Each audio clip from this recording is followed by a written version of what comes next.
in a mood.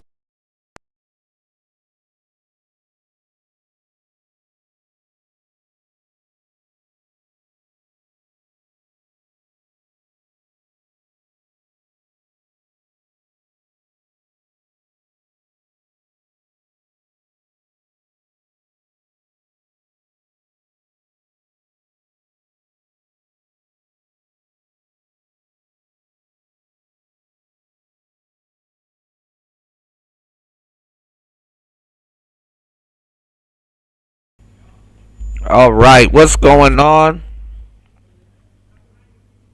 Hold on, y'all. Shout outs to everybody here. It's Player Talk Radio. I am your gracious host, DJ Kuda, right back at the helm of today's show. Still a little bit under the weather, but it's good to see you guys. Shout outs to everybody here in the building. Shout outs to Bronze, Flat Power God, the most hated, but definitely the most underrated, man. Shout outs to you, player. Good to see you on the check in. Shout outs to EB in the place to be. Eric Bird in the house. Good to see you, man. Shout outs to the good broskies in the building and everybody here. Please hit the like button on the way in. Y'all know the drill. Support the show. Let's make sure we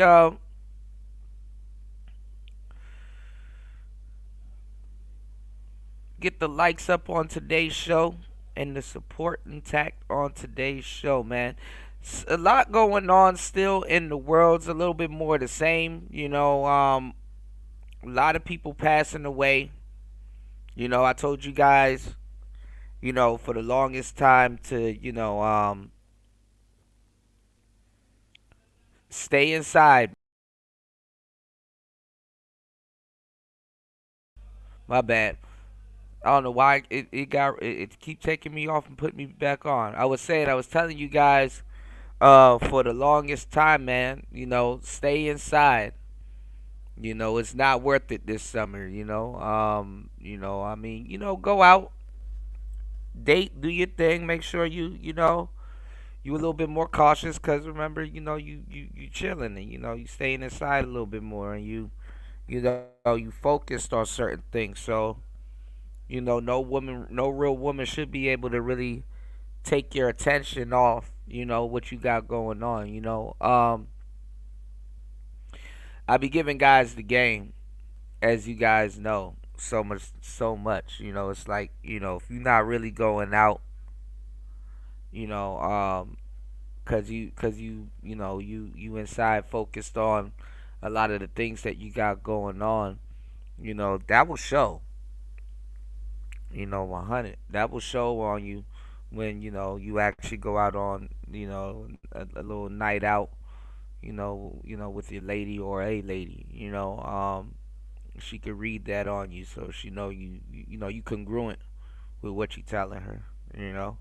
So this year, like I said, make sure y'all focusing on learning a new skill, learning AI, um, or sharpening up on stuff that you already know.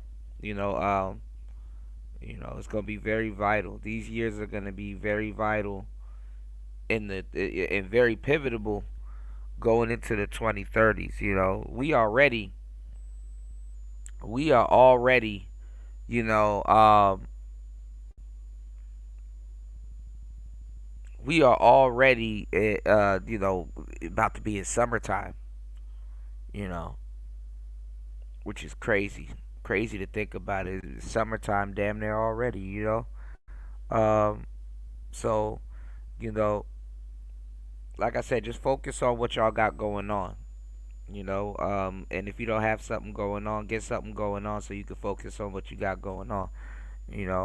These years are they adding up. They adding up. You know, so a lot of stuff going on with the Diddy trial. The they're interviewing the Gigolos. They said Kid Cudi about to take the stand soon. You know what I'm saying? Because his car got blew up. I wonder if he gonna take the stand. You know, I wonder if they're gonna show pictures of the blowed up car. You know, that might be a little bit interesting. Interesting to see. You know, so they said that he got his convertible blued up. You know, I don't know. You know, it's just a lot to cover. You know, it's a lot to cover. You know, so um, we're gonna get into it. Just so much stuff to cover on today's show. Shout outs to Piers Morgan, man. Piers Morgan been booming, man. I've been reacting to a lot of Piers Morgan stuff lately. You know, we also got another debate. You know, we also got another debate against the male feminist. You know, so y'all stick around for that. You know, the whatever show podcast they've been booming too. You know, speaking of traps and booming and stuff like that. You know, so y'all come on in, hit the like button, support the show. You know, got a lot of fuckery to cover on today's show. What's another thing that I wanted to talk about? Just so much stuff to cover. Um, we got Trump. You know his deal with South Africa. We're gonna get into that. You know, um, just a lot of stuff to cover. So we just gonna get into it. Let's get into some of the stuff that Piers Morgan got going on, and we're gonna add the sauce onto it, drop some game. Make sure y'all hit the like button, share the show. I'm about to share the show right now because guess what? YouTube player hating, you know. The noti didn't go out. That's why I play a little bit of music in the beginning to wait till you guys come in so y'all could jam a little bit, you know, set the tone for the show and get the noti to go out, you know. But the noti not going out, y'all, you know. So please, y'all, hit the like button, hit the Cash App, hit the PayPal. Let's get it. It's Player Talk Radio. Let's get into this Piers Morgan debacle that we got going on. So the guy that was on the show with the young lady, I think Myron was on that show too. We got some Myron stuff probably coming up later, depending on how the show goes. But he was like telling the girl, don't say the N word because if she say the N word, then he would be a victim. Which, and I ain't gonna lie, that was funny. That I ain't gonna lie, that shit was hilarious. That was some good internet right there. I think he's back on this show, so let's get it. Now dealing with the reaction and not with the action that has led to it. When you're a white person in this country, and shout outs to Piers Morgan. So I think this is gonna tie into a little bit more of the white victimhood, you know. Hey, you don't know the lived experience, but I know yours. When it's, hey, if you move into an area, that's gentrification. But if you leave, it's white flight. It's, hey, sit down and shut up, and then it's silence is violence. The only way to win is not to play, and so people aren't even talking. Here you are, to me, I say this respectfully, sounding like a paid-up member of the woke right. Let's talk real accountability for actions and not false accountability for words. It's not the smoking gun that we think. White people don't. And that's what I'm trying to tell you, man. Y'all gotta, pay attention when y'all see white on white. When white people get at white people, because a lot of black people, y'all don't get to see it. You know, I've seen the shit in person, and I've seen it in theory, not just theory, but like on the internet. I've seen it everywhere. You know, the white people be savage with other white people, but they go out of their way for y'all not to see that shit. So this should be interesting. Don't lie about using the N-word. They lie about not using the N-word. And the prescription is more dialogue and doing so in good faith rather than this word whack-a-mole that we're playing in this country. When I challenge self-professed racist podcaster Lily. It's crazy because you got a lot of classes in America now in groups just tired of each other. So you'll be surprised what you're going to see and hear on the internet these days, y'all. Gaddis to show her true white supremacist colours during an uncensored debate a few weeks ago. It's fair to say it all kicked off. I want to live in a country where people are allowed to say what they want unashamedly. And you will well, go not on then, have say to, it. Say you the will M- not have Go on, There you say go. Go on. Say the N-word. Go on. I'm not Hang on. Don't invite. No. No. I don't want you to invite this woman to say a racially harmful term in front of me because I'm the only on here. So if she says it, I'm the victim of it. Well, the fallout from You see how she was laughing? that segment went viral, provoking debate from the big names online, including one Steven Crowder, who called me out for being completely disingenuous for my challenge to racist Gaddis. Louder with Crowder. Big difference. So that challenge is not genuine. I do think that people shouldn't lose their livelihood or be condemned to racist for the rest of their life because they use a word in a context where there is no hate. That is not represented in the challenge of say it right now just because you want to say it. Now this is the thing. And I want y'all to keep in mind. It's not about people being able to. It's not about people being able to say the word, to say a word or a slur whenever they want to. It's about people that want to say the word nigga, say nigga. It's a cool thing. It's just crazy that it's cloaked. I want y'all to pay attention. It's just crazy that it's cloaked in I should be able to say what I want to. No, you get to say whatever the hell you want to. You're just mad that you can't openly say the word nigga. Keep that in mind, y'all. That's really what it comes down to. Stay woke. All right? And support the show. It's Player Talk Radio. Let's get it. To black people. And then you have Mark Lamont Hill, who I've been on him with Reddit. He was always very nice to me. I mean, there's nothing more emasculating or self-emasculating than saying, someone will say a word and I will be the victim. Well, I thought it was only fair and useful to have this out with Mr. Crowder, man to man. Of course, he agreed because he's a man. In a moment, we'll get Mark Lamont Hill's response to it as well. But first, Steven Crowder. All right, Steven Crowder, you're giving it to me. I think I'm the innocent pawn in the whole saga here. I'm just the one sitting here listening to a very, very unpleasant young white woman being deliberately racist, unashamedly racist, wants us. So this is and this is wild because Pierre's been kind of playing this now I'm the voice of morality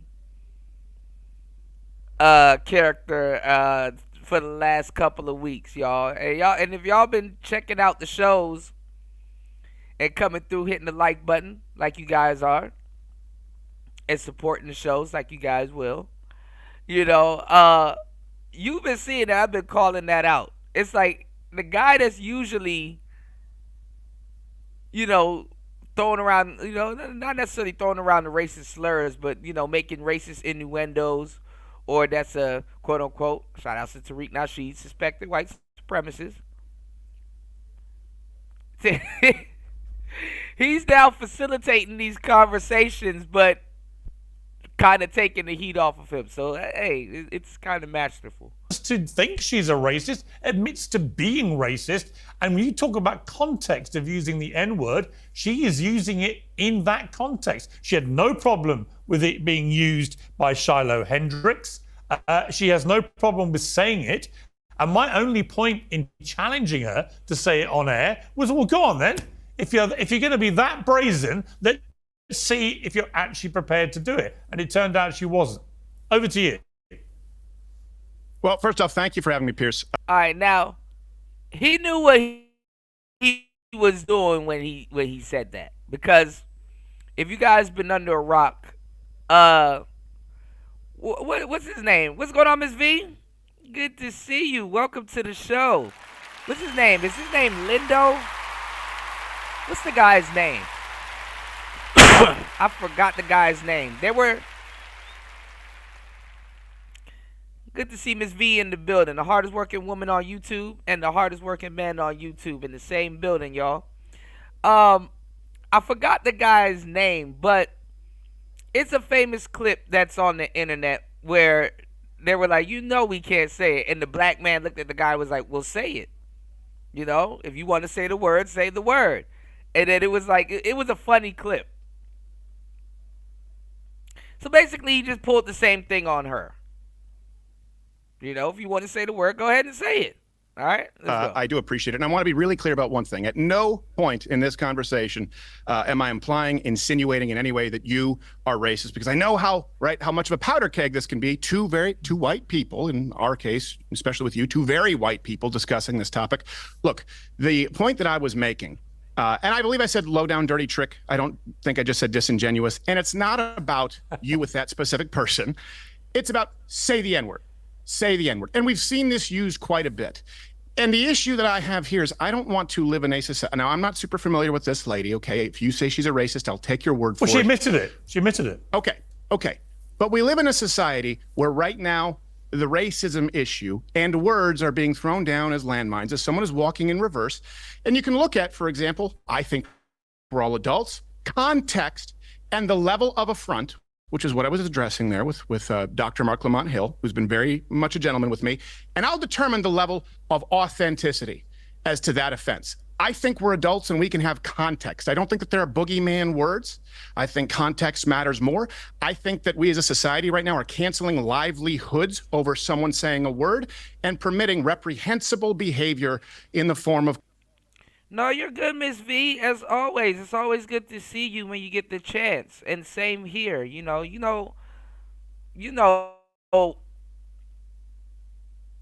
Well, we not around. We somewhere working. That's what we do. And then it's springtime and stuff like that. So or going on summertime, like I was just mentioning earlier. And I'm not gonna lie. It's monsoon season where I'm at, obviously, but when it rains, I like to be somewhere indoors working.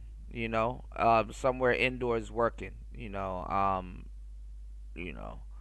But I've been sick. I'm still sick right now. So, but it is what it is. I know you always somewhere working, and I'm always somewhere working. YouTube has done a horrible job setting out notifications and stuff like that.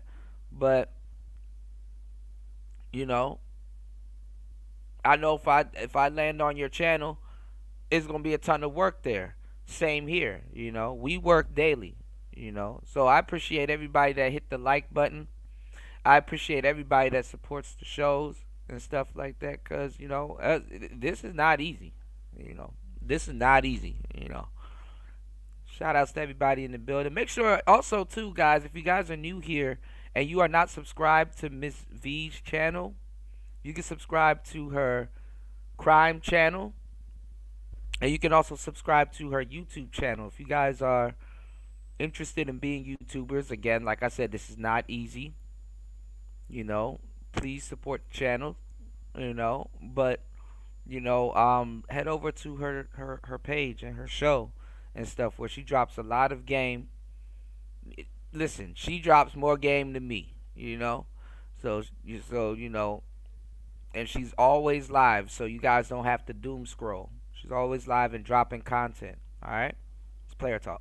Crime in the form of the protests that we have seen in the last recent years. And I think I'd like a society where we are hard on actions and forgiving on words, and certainly in the context of adulthood, able to understand it. Okay, so look, a large part of what you've just said, I completely agree with. I do think language has been weaponized. I hate cancel culture. I think it's the epitome of woke bullshit, etc., etc.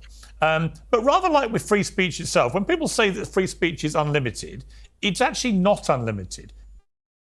I mean, you could say whatever you want right now. It doesn't mean you won't be held accountable by others for what you say. So everything has consequences. And then the thing too is, and I talked about this years ago, and it sounds about right, and shout outs to the white players. It's not, it's not a knock against,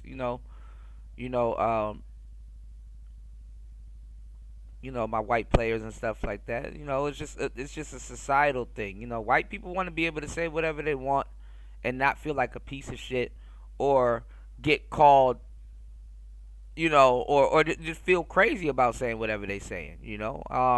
Societal wise, they realize how not so much free they are. Wink, wink, nudge, nudge. They realize how not so much free they are in a society where you might want to call somebody a nigga or two or say something and stuff like that without getting your ass whipped, and everybody kind of agrees because they see everybody else saying it.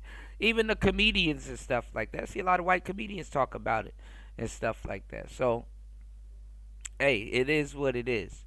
Ms. V said it's now politics and YouTube members only on LLC. Hey, I know that's right. This is the year for it. You know, so much stuff is going on. You know, I'm gonna start backing up off of it though, cause it's starting to get redundant. But hey, y'all like it? I love it. It's Player Talk Radio. Let's get it.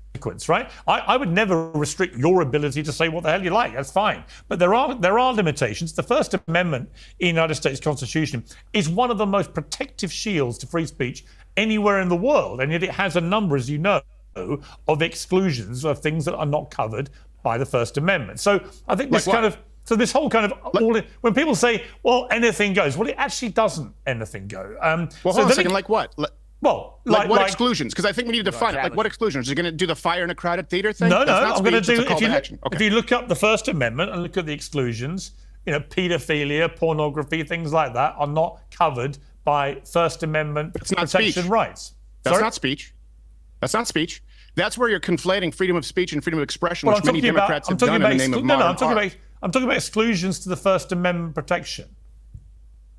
We were just talking about freedom of speech. Pedophilia has nothing to do with speech. Defamation is not protected by the First Amendment. Did you know that? Well, actually, your ability to criticize someone is. The ability to lie about someone knowingly to cause damage is not. Again, this is an action. You said a homeless Caucasian man admitted that brother and sisters treat him better and would give him money when he said white folks treat him like trash. Yeah, they kind of look down on it. Not even kind of. They do look down on it. You know? And that's politics. You know, I've talked about that multiple times on Player Talk Radio. You know, that's politics. You know? But yeah, that sounds about right, Eric Bird. That sounds about right. You know? But if you look at it, it's really politics, you know. And you know, a lot of brothers and sisters, they go outside and they see that, and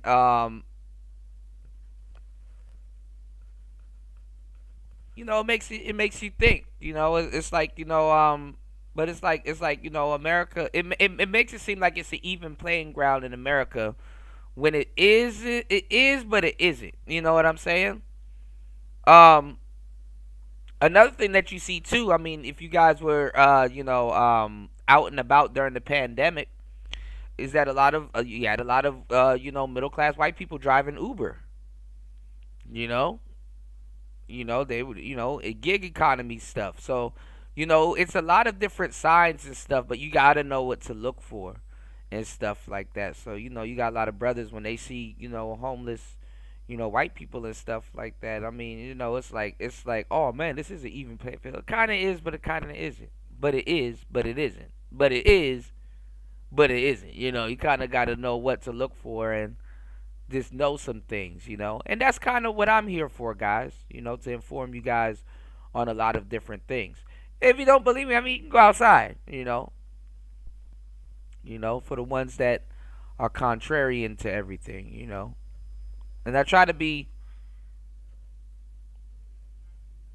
fair all the way around, you know.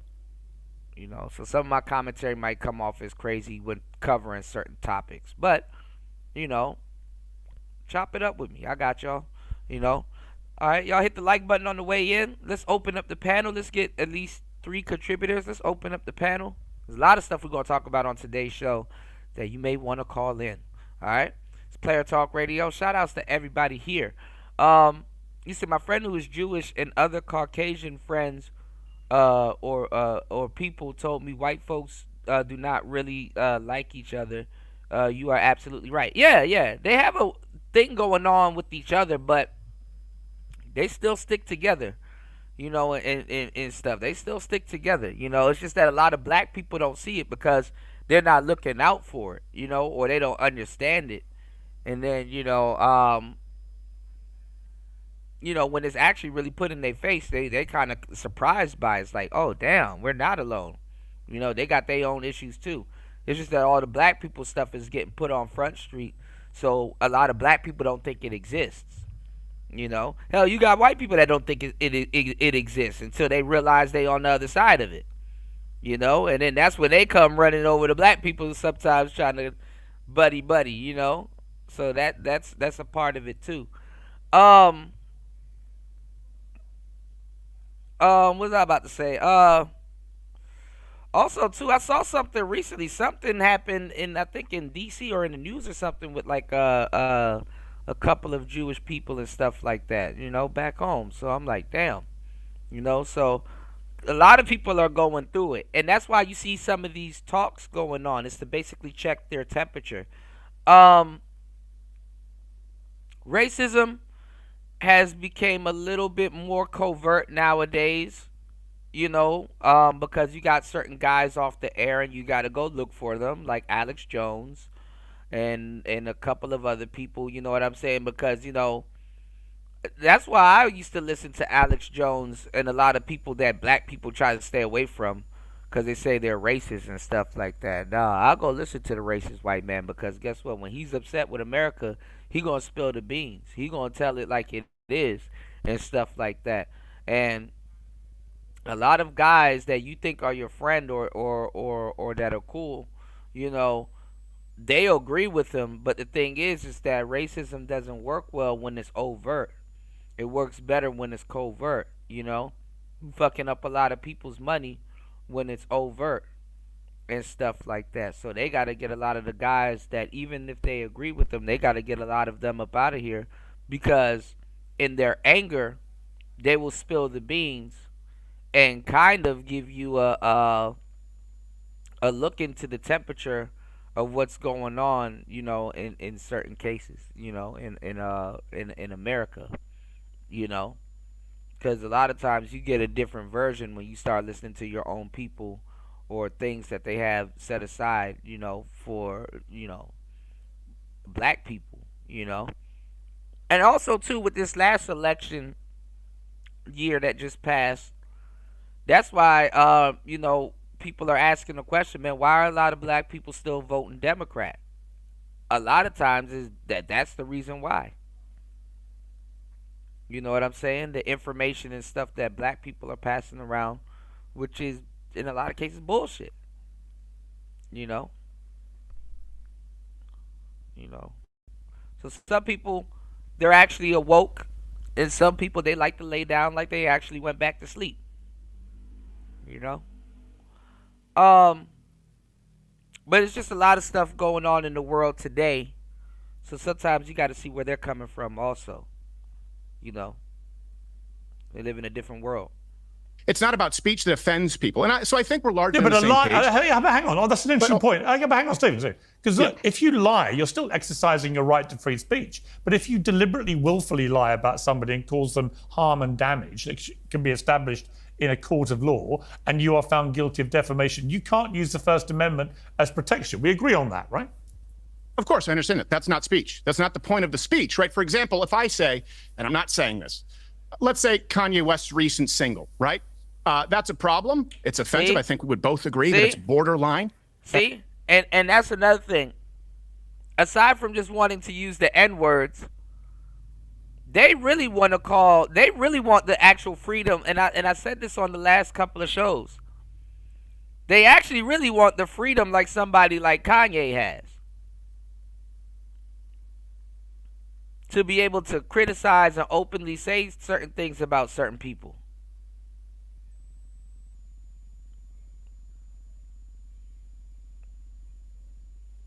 So that's what this is about also too. At least anti-Semitic. This is really about slurs. This is really about openly saying slurs. You know what I'm saying? I mean, look at it. The people that are super duper racist and kind of been around and still believe in that, their generation is dying off. So now you got a new generation of people that would love to say those words. Don't even really know why. Don't even care about the history and stuff like that. But they would love to use those words. And it's not because it had a meaning to it. No, it's because they weren't around during the time. And know about these words and they would love to use them. Just because they're angry about something, you know? And the thing is that why would somebody want to use slurs and stuff like that? Well, we're living in a time where people are angry. They would like to call people certain things or use certain words and slurs, but they don't know why. And it's to make other people angry, honestly. That's really why. Let the cat out the bag. But see, back in the day, when people were using those slurs and words and stuff like that, there was a bit of power and there was an action. There was a bit of power and there was action to accommodate that, you know? Oh, we've been chasing N-words out of our city. We hate N-words. You know? That's the action, that's the word, and stuff to accommodate it. Now it's just words and feelings. Nothing really to accommodate it. But let's get it. Would we agree on that? Sorry, just say that again. I can be You got a lot of people that want to be anti-Semitic and say N-words and stuff like that and whatever, right? But it's the funny thing. Let me tell y'all the irony in it. And I want y'all to pay attention to what I'm telling you. Mind you, these are the people that want to say these words are the same people canceling people and trying to stop people from saying these words. Think about that. Oh, you say that word, you'll get canceled. But I'm trying to say it too. Because for some reason I have power and dominion over who gets to say it. Let's go. sure what you're saying. Kanye West's recent song, Yeah. right? His recent banger. We both agree it's at least on the line of anti-Semitic, right? Yeah, I I actually don't think that anyone out there. Yeah, listen, I think that a guy who has spent the last year is bestowing the virtues of Adolf Hitler and the Nazis. What's going on, Chris G? Welcome to the show. Oh, man.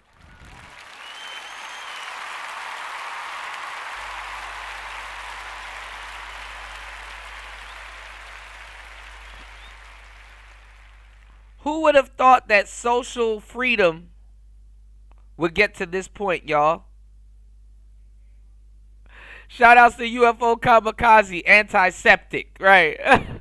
selling swastika. Good to see you guys. Welcome to the show. Make sure you guys hit the like button on the way in. Please support the show. Let's open up the panels. Player talk. No, but I think it's an important clarification. Okay, because I agree with you. I'll tell you why. Because he would argue that the actual words of the record are not anti-Semitic, right? And it's Sure. hard. But the fact he's got millions of people running around chanting Heil Hitler clearly, to me, is an extreme form of anti-Semitism by Yes. a man who knows what he's doing. What's going on, Degenerate?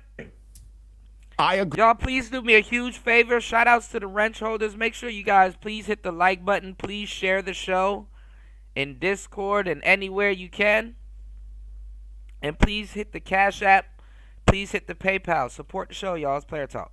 Agree with you. Okay, I just wanted a yes or no because I wanted to Well, yeah, get but to the it point. is But I agree with you. complicated. It's complicated simply Well, it's not that because complicated. It well, is well, it's anti-Semitic, complicated right? because the actual lyrics he would argue are not anti-Semitic. He's trying to be clever, Okay. and I don't think we should give him the pass.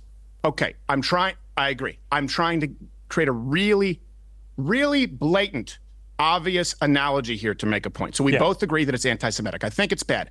I think saying Hail Hitler is bad. Okay.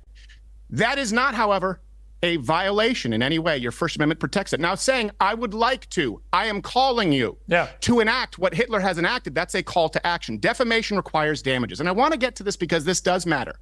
Okay? When we're talking about this new song, Well, see, that's the thing, Miss V. No problem, Chris G. That's the thing. Trump, he gets criticized. See, so this is the thing, right? And this is going on with Diddy, right? If someone's bad, they're bad. You don't need to lie on them. You don't need to create anything Trump says is going to come under scrutiny. You know? But the thing is that people are predictable. So guess what happens in that case? in a weird fucking way, because you're not wrong, you get to say whatever the hell you want because people are predictable. You know? What would scare Trump is if he's doing stuff and people aren't crying. You know? People are going out of their way to make Diddy look extra bad than what he really is. And it's like, listen, you don't have to do that. If someone's bad, they're bad. And it will show eventually. Or especially in certain circumstances. You know? So that's what a lot of people don't understand, is that they give certain people an out when they try to throw extras on it. And it makes them lose integrity. You know? And it actually works in the quote unquote bad person's favor. You know? When people are just obviously or blatantly lying about them or adding extras onto it, you know? Ironically. You know?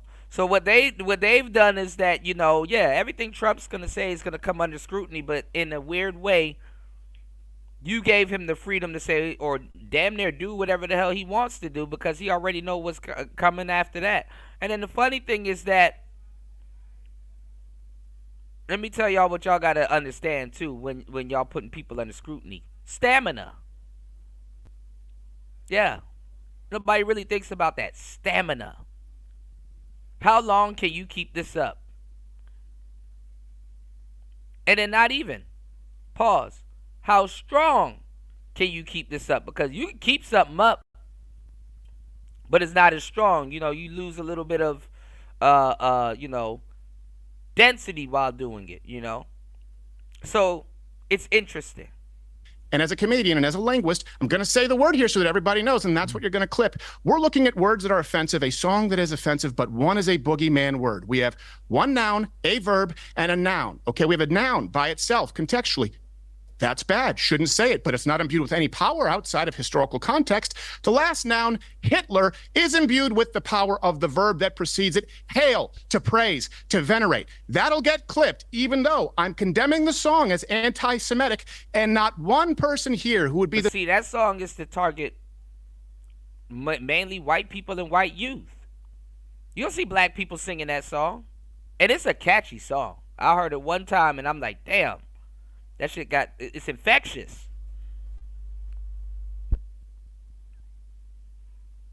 Till you realize what the hell you saying.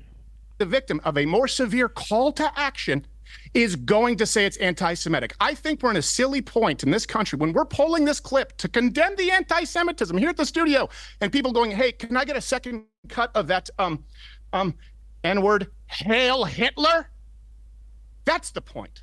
It's not genuine. Would you have used the N-word in the way that you just did if you had a black guest? And slurs, see, this is why Piers didn't stay on topic. And slurs like that, y'all,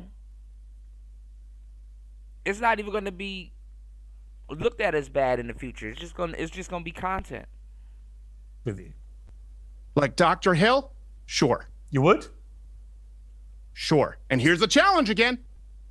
It's not a challenge. This is the point, right? No, We're I trying think to you use shocks people. People are into shock content. Shock me with something. this as a tool. It's I great think you for actually. I broadcast, think but you. bad I think. for the Hang on, bad Stephen. for I the think fabric both of the country. I think both you and Mark Lamont Hill missed the point of what I was doing there. There was no preconceived idea of mine to do that. I just felt that she was being. All of this shit is shock content. Make me gasp or be offended before you do something. And that's all people are doing nowadays. Shock content. Very cowardly. I felt she was saying, of course I would say it, but I very much doubted she would actually say it. In other words, I thought a lot of it was performative. She would have said it. What's he gonna do? Jump through his monitor and choke her? She would have said it. Racism. She's an unashamed racist, openly admitted it to, but I didn't think she would actually go through and say it in the way she claimed she would say it. But do you agree? Because I thought she with was. the point that I I'm thought making? she was a sniveling little coward. So it was. No, it's not rage bait. It's shock. Cause the shock comes before the rage. See, this is what. See, we're YouTubers. We understand this. Shock comes before the rage. You understand what I'm saying? You see something, it shocks you, then it tells you how to then it tells you how to then after that it kind of tells you how to think. Oh, I got shocked by what I saw. I should be mad about it. Shock comes before the emotion. Shock is a knee-jerk reaction. The knee-jerk reaction in a lot of cases come before the emotion. All right? Pay attention, y'all. Good game. Y'all hit the like button, support the show. I got y'all. Really calling out her cowardice was what I was trying to do. Sure. But I accepted when Mark Lamont Hill said, do not do that, I thought about it very quickly and thought he's right. He's right. It looks too performative, But and he objected. Do you agree with to the it. point that I'm making, Pierce? Do you understand the point? Again, as a linguist, when you look at that, context matters. And if someone is going to say, or try to, by the way, attribute any hatred or malice in someone's, it is incumbent upon them to prove it. In your instance, I understand it. In this one here. So what about, all right, listen. So what about Shiloh Hendricks, who is caught on camera repeatedly using the N-word, says it to a 5-year-old kid, right? And is now getting hundreds of thousands of dollars, maybe even millions now, I haven't checked, in charity donations backing her. A, do you support what she did on that bit of footage? Tax day has passed, but for millions of Americans, that's where the trouble begins. Hold on, guys. Now, I do think that if you're talking about the money raised, we are now dealing with the reaction and not with the action that has led to it. I was raised, and I want to be clear about this, and I know I'll be told that I don't know anything about the Black experience, so I'm not saying from you, but people will watch this and say, you couldn't possibly know. Here we go. In a post-racial America, by the way, largely Canada, the most recognizable faces on earth, Michael Jordan, Mike Tyson, Michael Jackson, okay, that one's a half one. The point is, our greatest export was culture, and America celebrated our Black celebrities. I didn't think about watching Fresh Prince or Urkel with my close Black friends. But today, when you look at this, this is a reaction to white people, and this is important. And if you want to know what the reaction is, look at Gen Z voting males, in particular Hispanic males, who we've been told, including by Dr. Hill, should be natural allies of the Black community. When you're a white person in this country and it's, hey, you don't know the lived experience, but I know yours. When it's, hey, if you move into an area, that's gentrification. But if you leave, it's white flight. It's, hey, sit down and shut up, and then it's silence is violence. It's, hey, you can't use empirical in making an argument about neighborhoods regarding crime data, but you also can't say you have a Black friend, which, by the way, is a completely legitimate defense against racism. The only way to win is not to play, and so people aren't even talking. And I want to make one last point. I do a segment on this show called Black and White and the Gray Issues, where I will, as Dr. Hill does, go into barbershops, go into Black neighborhoods, and discuss these issues with them. And not once has anyone accused me of a whiff of racism. What white people are afraid of in this country, and the reason they're not having a dialogue, is the What's going on, Link? Gotta get that body count down. Link says they always deflect.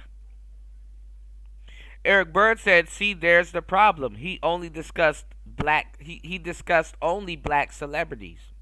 Ah, good observation, Eric. Good observation. Y'all are picking up on it. Good observation. Good stuff, y'all. Y'all hit the like button, support the show. Let's get it. game of telephone. Good stuff. And someone in the media telling a community that they should be experiencing an affront. And that leads to more racial division. It doesn't end anywhere. Shout outs to Bronze Flat Power God. Shout outs to Miss V in the building. Let's go. Good. Okay, but let me So it's respond not to that. accountability. It's false outrage. If you don't mind me saying, you're being slightly distracting from the actual story. My thing, though, is that he said that having a black friend is a legit response to racism. That's pretty interesting. To me, it should be an open and shut case. Whether you're on the left or the right, it should not be difficult to watch footage of a white woman repeatedly using the N-word at an adult black male and then using it at a 5-year-old Shouts to Link in the building, y'all. black child. Obviously, any human being, it seems to me, with any understanding of the history of the United States of America, should be able to say that is completely unacceptable. And not go into some long speech about this, this, and this. It just is wrong. Didn't I say you shouldn't say it? Right. So I think we have to agree certain parameters. Shouldn't say it. So let's not ask how we got here. So certain parameters. So we just say that is completely wrong, right? And then we move on to, is it right that she's now had hundreds of thousands of dollars in donations to support her? I say again, that is completely ridiculous. Now, I think the reason why she got supported like that was a lot of people kind of got mad at the not kind of. A lot of people got mad at the Austin Metcalf situation, and they didn't believe. It's like a tit for tat thing, you know. They didn't believe that his family should have gotten support. So I think that's kind of what influenced that. And outrageous, and it's been whipped up by a fake kind of moral equivalence. Well, you know what? People are racist about white people, so of course we should support her. No, just take a line in the sand and say, if you use the N-word against black people, you are being racist. If you're white, you know you're being racist, you shouldn't do it, and you should face consequences when you do it. Yeah, but see, that's a white woman who was protected by the patriarchy, who don't give a fuck about words. Words don't, first of all, she don't feel sorry. Like, who's gonna be around her to protect her? I mean, not protect her, but who's gonna be around her to check her? You know? Listen, I will go as far as to say this. White women will be able to say the word nigga, and they have, even in the dating world. White women will be able to say the word nigga way before white men, openly. You know, you got a lot of white men that'll be upset about that, but it's the truth. You know? It's the truth. You said that is overt and closet racism. Majority of the people here in medical, tech, state, federal government, city, construction industries and agencies, also small business and retail. Okay, EB. You said only minority are actually in the entertainment field and sports. Interesting. And your first reaction, if you're somebody else involved who's white looking at that story, shouldn't be, here's some of my money to help you, you poor victim. She wasn't the victim. The victim was the 5-year-old black child that she racially abused, and the adult black person she racially abused. We should all be able to say, yes, that is what happened there. There's no equivalence, there's no ambiguity, there's no, you know what, maybe this story, this. No, let's just have a clear line in the sand and say, that is wrong, that is racism. End. Surely? No. Uh-oh. Now, do you want to know which part I disagree with? Yes. Certainly not the part that I already agreed with. Shouldn't yell the N-word at a black person 5 years old or 50 years old. But the reason for the GoFundMe amount, you can simply dismiss it and say those people are racist. Or I am telling you that you are seeing a statistical reality emerge where, by and large, the rejection of countries like where you and I are from, the policing of speech, and the out-of-context use of boogeymen words to try and destroy people's livelihoods, where white people are going, yeah. The conversation, though, isn't that you shouldn't do that. We all know that. The conversation is, I can lose my job if I sing along to my favorite hip-hop album, whether Enter the Wu-Tang or Kanye's College Dropout. So that's what I was saying. That's another thing, too. I mean, if you go to these festivals and these shows, yeah, you're going to see it. It's common. But if you go outside to that parking lot and you say that shit, uh-oh. That's the conversation, and you have people who are tired of it being used as a cudgel. You know what you're sounding like, Stephen? You know what you're sounding like? You're sounding like the woke right, a phenomenon I didn't even know existed, but then I've been reading and writing about it. You've been labeled the woke right, and here you are, to me, I say this respectfully, sounding like a paid-up member of the woke right. Because what you're trying to do is say there is some equivalence. I remember a Sonority girl who had been singing along to a Kanye record, which included the N-word, and she was caught on camera at a party singing the chorus, which was the N-word, and she sang it, and she then got into all sorts of trouble and got suspended and so on and so on. To me, there is absolutely, you talk about context, there is no similarity between what happened there, which was ridiculous, and what happened in that playground with that woman deliberately and malevolently racially abusing black people. There's no similarity there. They are completely different things. and should be treated completely differently. I think anyone, white or black, should look at the white girl at college who is caught on camera singing a chorus to a #1 hit record, which happens to include the N-word. She should not be punished for that. She might have somebody explain to her, you know what, I blah, agree. blah, blah. Okay? But there's no equivalence between that and what happened in that playground. Because you talk about context, the context of the one in the playground was to be deliberately racist. Well, the context of the playground was that her child was having another child steal from her child's bag, and she was upset. And again, it still doesn't make it right, but let's also provide some context. The point that I was addressing was you labeling everyone who gave to the Give, Send, Go. By the way, I've also never been labeled woke, right? That's very, very silly. $782,000, I believe, give or take. Maybe it's $882,000. Shout outs to LT Man in the building. Yes, sir. Yes, sir. LT Man said, good morning, everybody.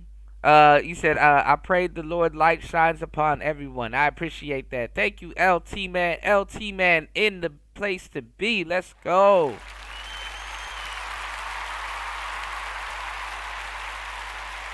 Shout outs to LT Man. Yeah. I was going to say something about that. You said Morgan is absolutely right. Yeah. I mean, if you're at a concert and stuff like that, yeah, you're enjoying yourself. And I mean, I'm not going to lie. I mean, people are using it as a form of power. You know, if they want to get somebody fired or they didn't like somebody anyway, yeah, they might say, hey, you know, we saw footage of you at Coachella or you at, you know, Rolling Loud with the J in your hand saying the N-word, you know? And it's a reason to get rid of people. You know, it's a reason to fire people and stuff like that, or you know, for whatever case, if somebody wants to get a hold of that footage and stuff and blackmail people with it or clip it and stuff like that, yeah. And these aren't, you know, quote unquote content creators. These are regular people that rely on, you know, work and having a job and stuff like that. And yeah, I mean, it gets maliciously used, y'all, you know, but that is a form of power. You got to understand the same people that are complaining about it are the same people that are enforcing it, you know, to get people fired, you know. So keep that in mind, you know, keep that in mind. The same people that want to cancel you for it will be the same people doing it. No different than a cop arresting someone for having weed on them and then going home and smoking their weed, or get found in the bathroom with their dick out. Wink, wink, nudge, nudge. The video that I covered, pause, not too long ago. You know? And that's a problem in America and in everywhere. Corruption. You know? LT Man said there's a big difference between singing a hip-hop song, which are friends, and deliberately being racist. Yes, but now, and this is a good. It's good that you say that too. Now I want to ask y'all this question, because this is what Kanye did. Because it's true. There's a difference, and we're all, for the most part. If you're not, you know, let me know in the chat. You know. We're all in agreement that there's a difference between, you know, reciting a hip-hop song and you're at the club and you're drinking and you're enjoying yourself, right? And that's true, right? But now let me ask you guys a question. You said it's unacceptable, and if no one can see the difference, shame on them. Right. We agree with this, right, LT Man? But let me guys ask you a question. Now, this one might be a noggin scratcher. So, and this is why I say Kanye is somewhat of a genius. Because think about it.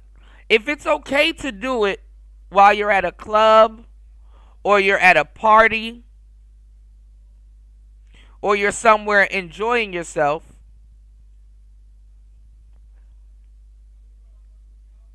what about Kanye West's new song?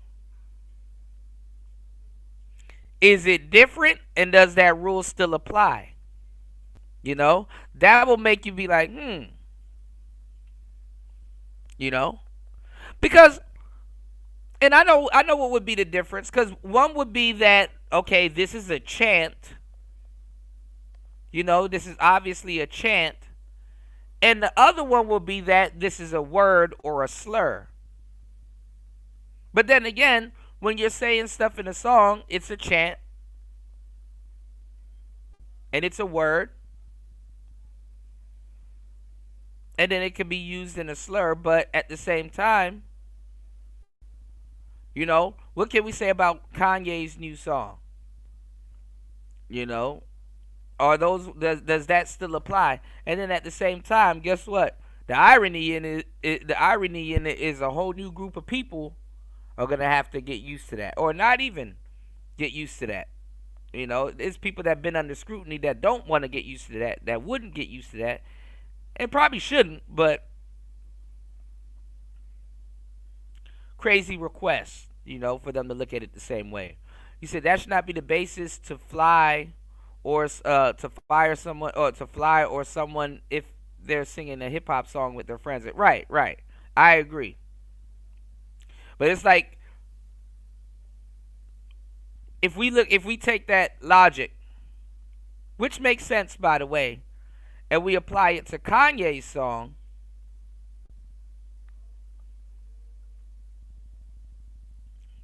what is there to say?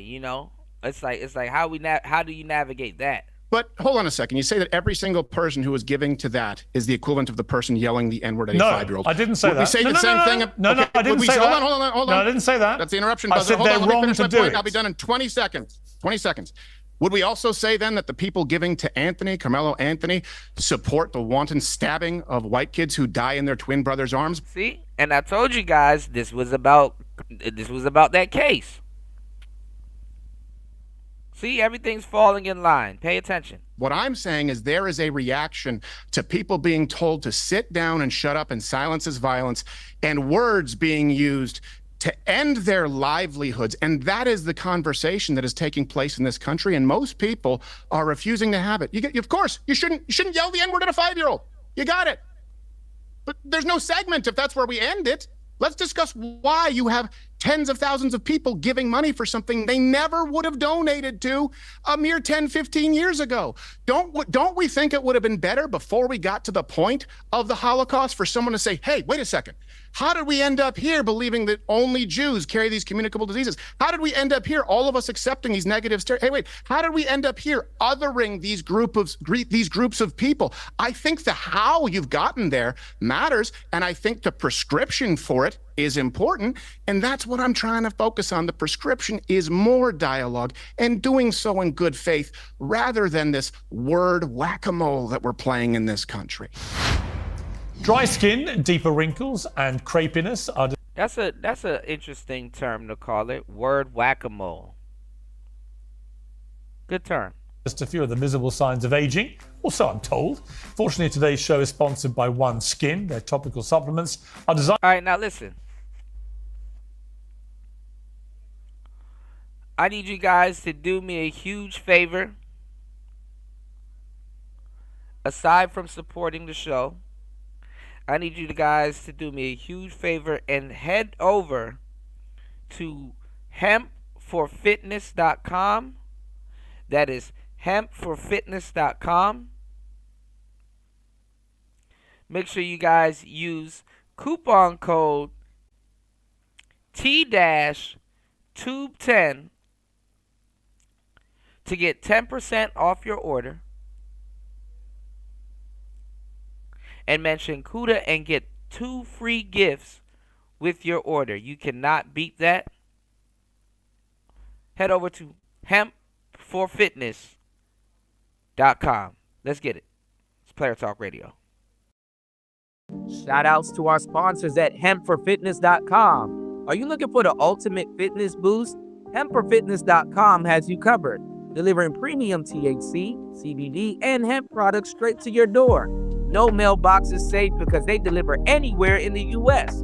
Use code TUBE-10 at checkout for 10% off your order. And here's the best part. Mention Kuda and get 2 free gifts with your purchase. Use code TUBE-10 at checkout for 10% off. Mention Kuda and get 2 free gifts with your purchase. You can't beat that. Whether it's recovery, energy, or performance, We've got all your THC, CBD, and fitness needs covered. Hempforfitness.com, your one-stop shop for a stronger, healthier, and happier you. Feel your journey with nature's best. That's hempforfitness.com. This is not medical or health advice, but it is gems and nutrition for a happier, healthier you. Don't be late. The results are great. Hempforfitness.com. So head over to hempforfitness.com. That is hempforfitness.com. Yes, sir. Yes, ma'am. Don't be late. The results are great. Make sure you guys head over to hempforfitness.com and place your orders. Check them out. They have something for everybody. Make sure you head over to hempforfitness.com. Let's go. Okay, Mark Lamont Hill, welcome back to Uncensored. I saw your reaction in another podcast I think you did, where you were pretty aggrieved at what you thought. Shout outs to LT Man. LT Man said if people are gonna start banning people and songs because of a certain word, we have another problem. We're going to infringe on our First Amendment rights. Yeah, that's what Crowder was talking about. LT Man. That's what Stephen Crowder was talking about when he first came in, you know. So here's the guy that was there on the last on that episode that was mad or you know that went off. And shout outs to Truth Only, you know, because Truth Only threw it out there, you know, when the show aired. And yeah, you know, he was mad, you know, and that would have been bad if she did say it. You know, that would have been bad if she did say it. That would have kind of made Piers Morgan look crazy. But this is what the older generation is starting to realize, that racism is content nowadays. No one cares. Fucked up as it may sound, societal wise, in today's society, no one cares. You know, it's sad to say, but we all get to an age where what we think about what society is really a figment of our imagination. You know?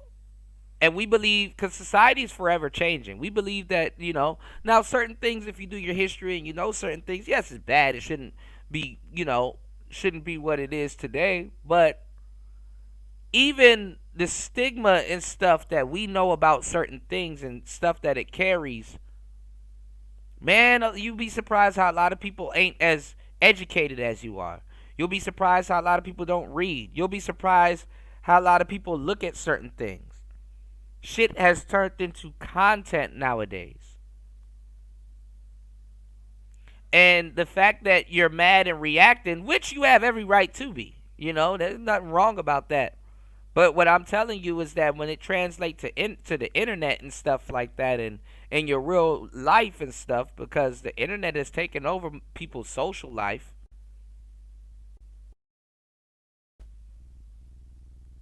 it holds no merit like it used to. It's taboo. And it's your recollection to a certain degree, which could be accurate, of history.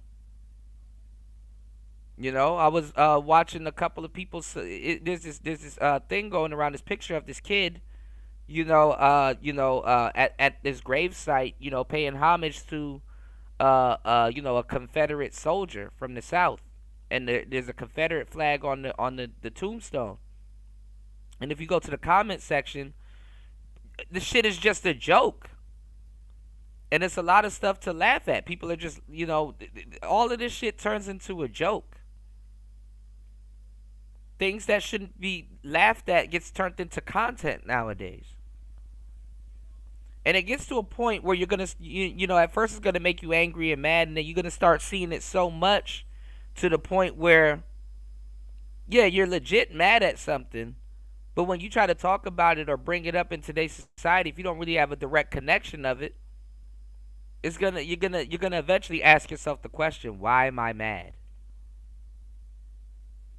You know? Crazy. What I was trying to do there And just to reiterate to you, in the moment, I was trying to expose her cowardice. And I listened to what your impassioned, immediate response to my challenge, and I immediately realized this would not be a smart thing to do. It certainly wasn't premeditated. It certainly wasn't from anything other than a place of, you are an unashamed racist who says you say this word all the time, including to black people. I bet you don't. And he was just saying this to be performative. Let's see if I'm right. And, with hindsight, it was a little ill-advised, but it wasn't me trying to be theatrical or get a viral moment, just to reassure you, because you and I go back a long way. I wouldn't want to deliberately put you in that position. And you very quickly responded and made me immediately realize the peril of potentially doing what I was trying to do. But in relation to what Stephen Crowder says, now look, a lot of what Stephen says, I agree with. I do think we've got to a weird place in society where words and language have been ridiculously over-weaponized and used to cancel people and ruin their lives and so on. I agree with that. But I also think there are certain things and words and phrases. Well, and that's another thing too, if you think about it.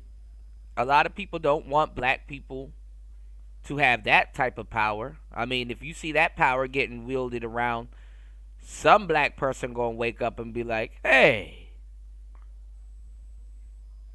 we can wield this around and get people fired. Let's go. Which have been accepted by society for quite some time now to be definitely won't put a stop to that, huh? Completely unacceptable. And one of them is the N-word, particularly when it's used against black people by white people, right? And this woman, the way this Lily Gaddis sort of proudly giggled her way talking about how proud she is to say it and so on, I found completely repellent and disgusting. But in terms of what Stephen said about, this is heading to a dangerous area if you weaponize words generally, is he right? In the abstract, sure. Now, with that word in particular, a lot of black people ain't going to see a problem with it. They'll take anything and use it as an edge. Sure. I mean, I think if you weaponize a bunch of words and people don't have the safe space to say what they want or say what they believe, it could be a very dangerous space, because what I find to be offensive, you may not. What I find to be extreme, you may find to be moderate. What I may see as outside the proverbial Overton window, you may not. And so you never want to get into a place, to use Stephen's language, where we're just doing the linguistic whack-a-mole. I agree with that wholeheartedly.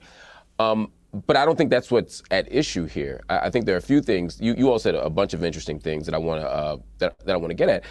The first thing is, I guess, to Stephen's initial point about my self-emasculation. At the thought, I wasn't melting down, as some on the right have said, because I was afraid that this boogeyman N-word was going to pop out of her mouth and I was going to fall away. That wasn't the point at all. He had a meltdown. I think you actually characterized it properly, Piers. I was frustrated not at the looming threat of the N-word coming out of her mouth. It was at the spectacle that I felt like in that moment was being created that was wholly unnecessary. And again, I don't think you were doing it intentionally at my expense. No, but he said something that was interesting. He said if she says that word on this panel, then I would be a victim. You know? You're a victim. Here we go, CSI. You know? That mentioning that right there halted the conversation. Expense, but we're all hosts. There's a moment where you got somebody on the ropes, and we know it's a good moment. We know it's a big moment. And getting a white person to say the N-word, it's like A Few Good Men. It's like, did you order? It's a Jack Nicholson moment, right? And if you can get them to do that, that's a big moment. And I get that. I guess my point at the time was, it's not the smoking gun that we think. White people don't lie about using the N-word. They lie about not using the N-word. If she already said, I use the N-word in private. So no one pretends to use the N-word when they don't. So I actually didn't think that we needed that confession out of her. For me, as far as the other point here, I don't accept Stephen's analysis here of the donations to the campaign. Even if he is right that people were donating out of some political reaction to our hypersensitivity as a society, That's the wrong person to do it to. Do it to the person that's getting doxxed because they made a mistake 10 years ago.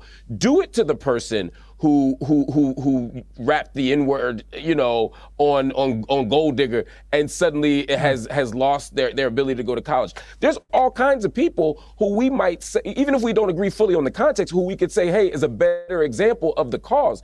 But as you said, Piers, this is somebody who was using the word in the exact context that we're afraid of, or not afraid of, in the exact context that we're frustrated about, in the exact context that we think it's being used in. And so to dump money, almost $800,000 into her coffers, it ultimately rewards her for using that language. Imagine. Well, it was a response to the Austin Metcalf thing. Y'all got to put two and two together. Come on now, you're in media. It was really a response to the Austin Metcalf thing. If an arsonist were to set a building on fire, and all three of us agreed that that arson should not get the death penalty. I think we probably all agree on that.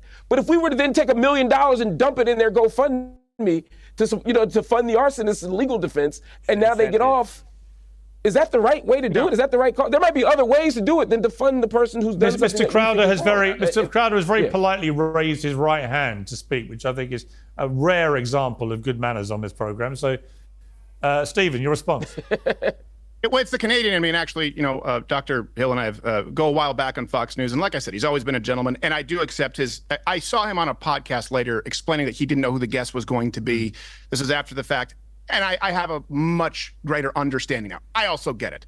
I will say, great, now do stabbing, and I think I know what the answer is going to be. Can we both, if we want to find common ground here, agree that, yeah, we really find ourselves at a weird point in this country when a bunch of people are giving to a lady who yells the N-word at a 5-year-old, and a bunch of people are giving to someone who is famous for no other reason than allegedly stabbing an innocent person?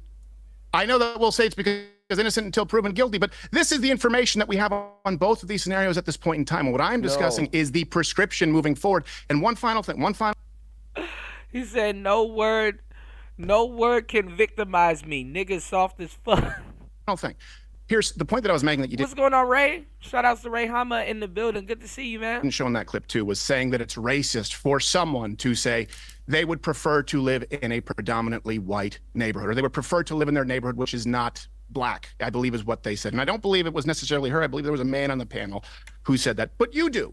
And I'm not going to attribute racism in your heart because only 4% of the population where you're placed in Los Angeles is black. I think we need to stop attributing and imbuing hatred, and I think we need to stop empowering them. But we do find ourselves at a point in this country where neither of these give, send, goes would have blown up if it existed 10 years ago.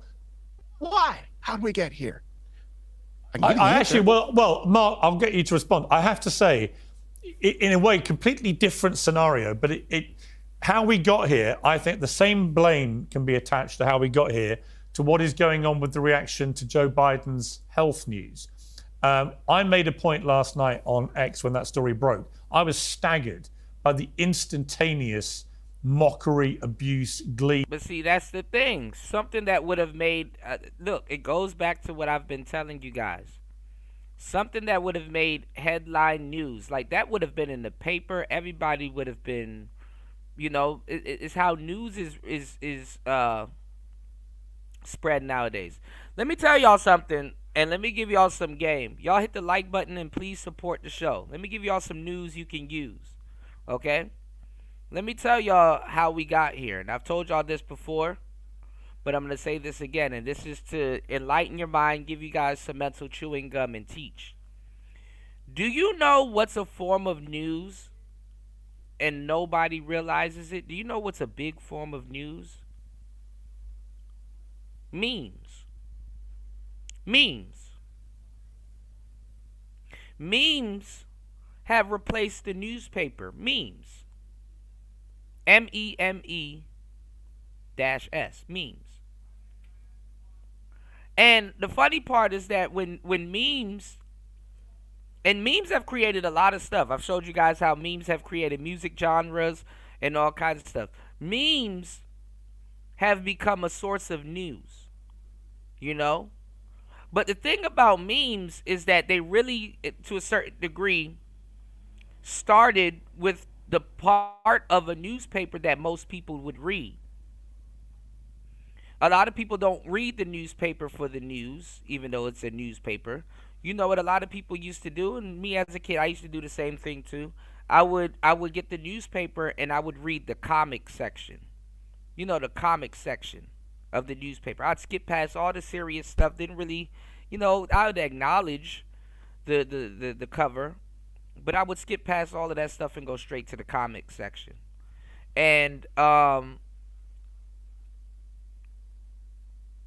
you said he should have let her say it, man. Nah, man, that probably would have gotten Piers, depending on how Piers played it probably would have got him canceled. He don't treat his guests well, But nah, what I'm saying is that, memes,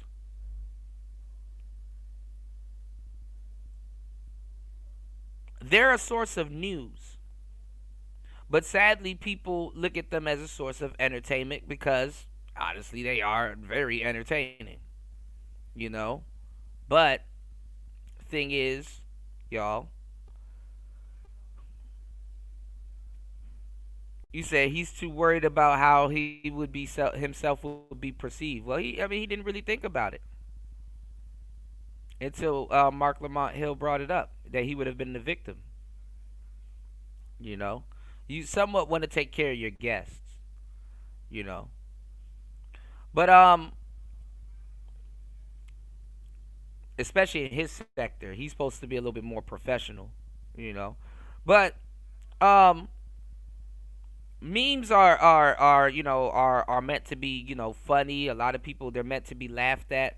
We're generations into quote unquote meme culture.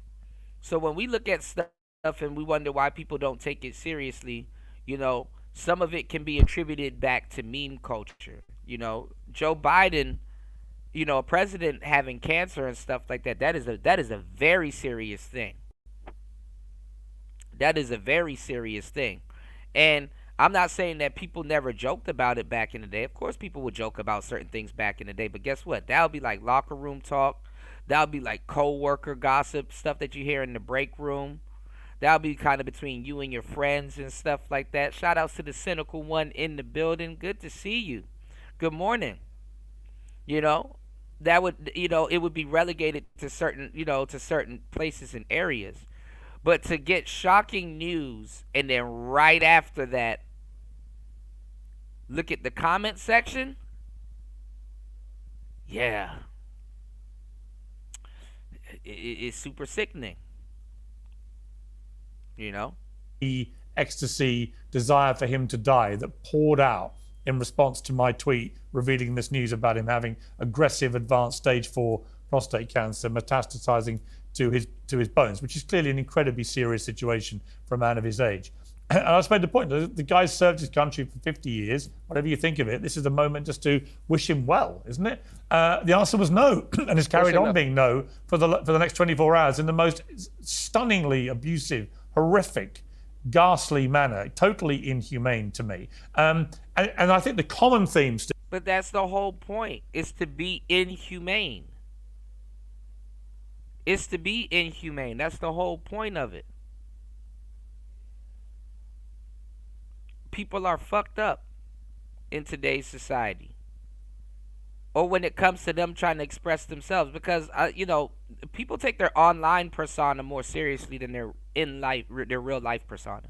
Stephen, of the two things, is social media. Social media has, I think, inflamed social and racial tensions to a point where people just don't think the normal rules of society apply. They can be as disgusting. He basically about to say what I just told you. And inhumane and racist and sexist and whatever they want to be as they like, with no accountability in almost every case. And we've become almost neutralized to that kind of thing.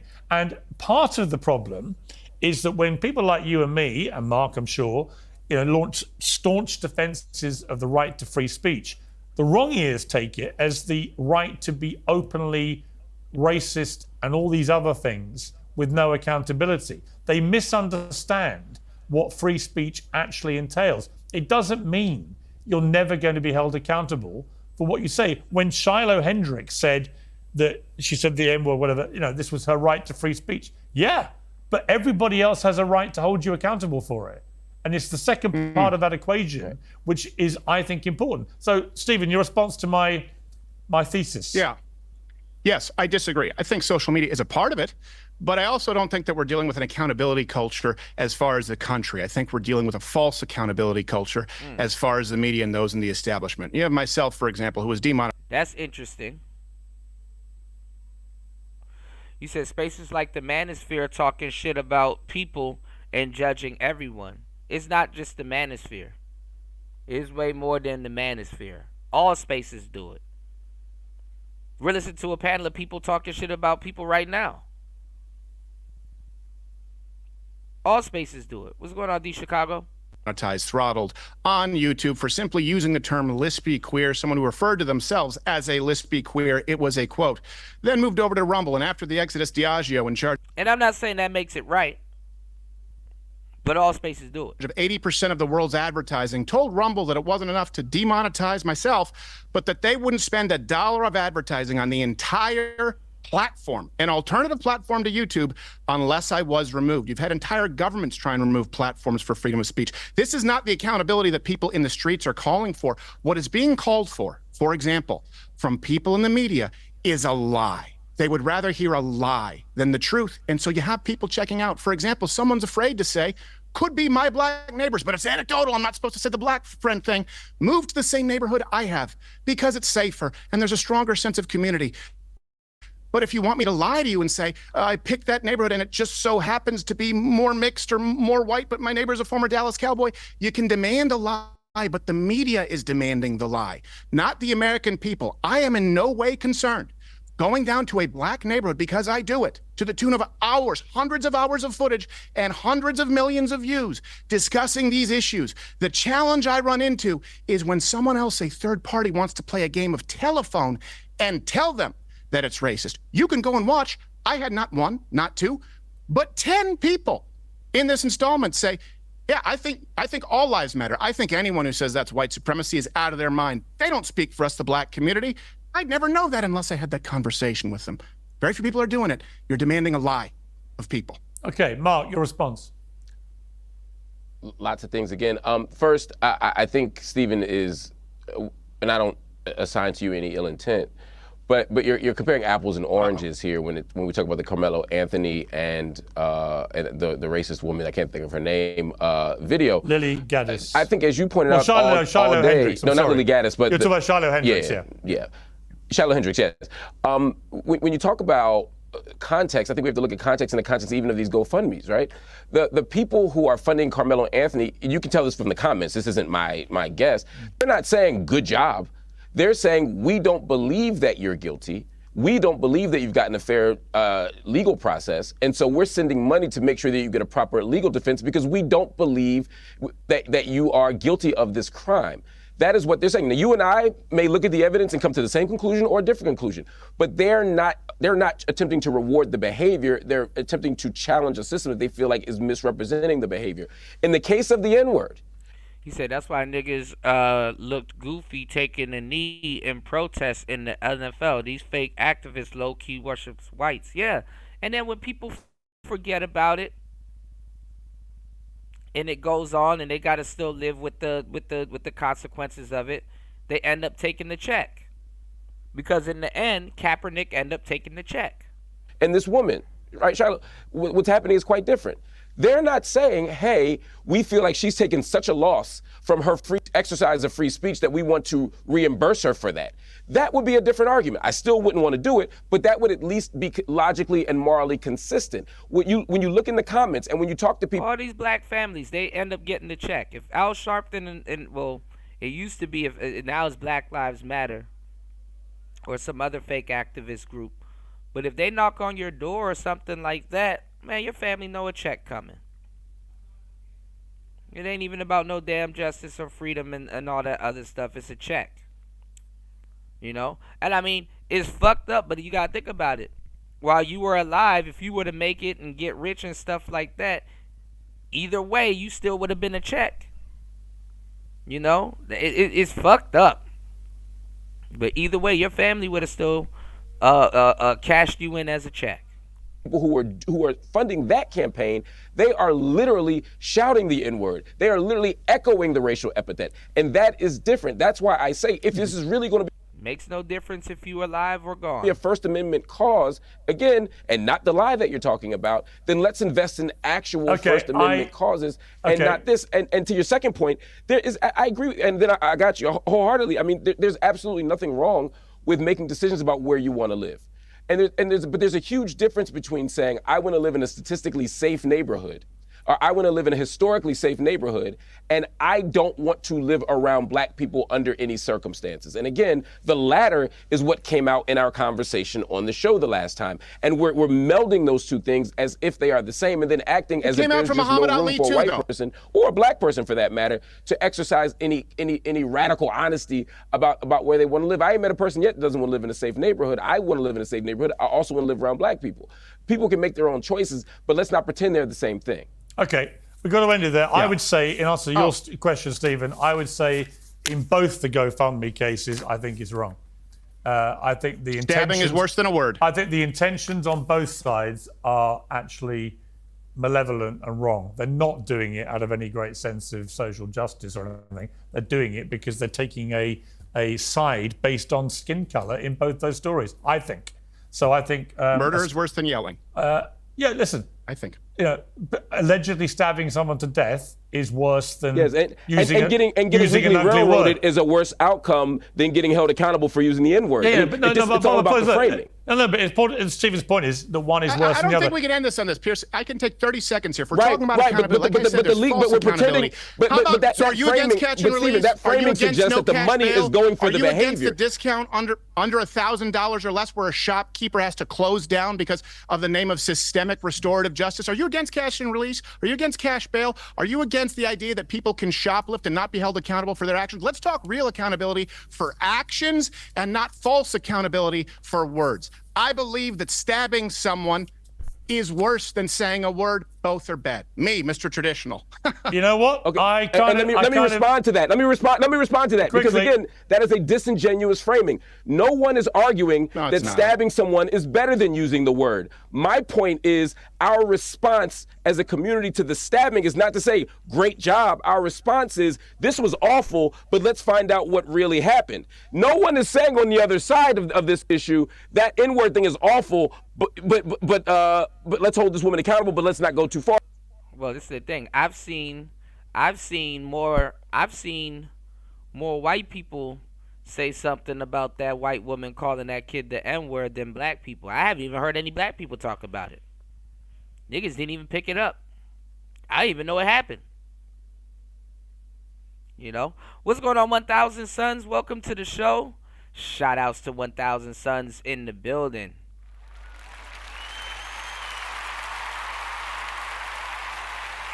All right. Shout outs to everybody here, man. Thank you guys for being in the building. You guys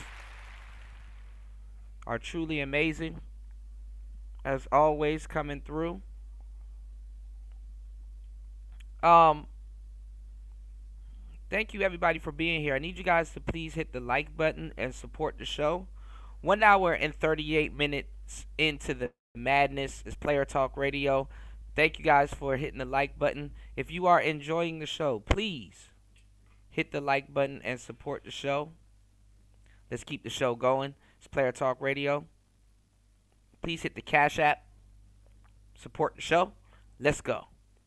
And if they are, I'm okay with that. But it's not apples and oranges. No one is saying what that woman did is worse than that kid getting stabbed. They're saying that the story of the stabbing hasn't been told well or properly, and we want justice for everybody. And to answer your cash bail, yes, I'm against cash bail. But I don't believe I don't believe that that's the only way to hold people accountable. You can hold people accountable without cash bail. I've got to leave it there, not least, Mark, because I'm worried about what you're doing to your ear at the moment. There's clearly an issue, a malfunction. My microphone fell out. And there's something. It looks like you're basically gouging your own ear out in horror of what's happening on screen, which I know is not what you're doing, but it's a worrying optic for the viewers. Guys, I've really enjoyed that debate. Thank you very much. Appreciate it. All right. Piers Morgan Uncensored proudly. Man, Piers been on fire. Piers been on fire lately, y'all. You know? Pierre's been on fire. Well, and that's another thing too. He had Myron on there, but Myron didn't really say much. Myron hasn't really said much. Looks like he's covering all the topics, you know? Look like he's covering all the topics. All right. Okay, I see he got something with Diddy. Hold on, let's check this out, y'all. Shout outs to Piers Morgan. Let's get it. You'd like to be called the Punisher. Whatever works best for you. At the center of this, it seems to me, is going to be the I'm not going to lie. These gigolo names are really freaky. issue of consent. What is your view? I mean, do you believe this was all consensual? Are you 100% convinced that your son did not commit the shooting for which he's serving this sentence? I'm absolutely convinced. I've always been convinced.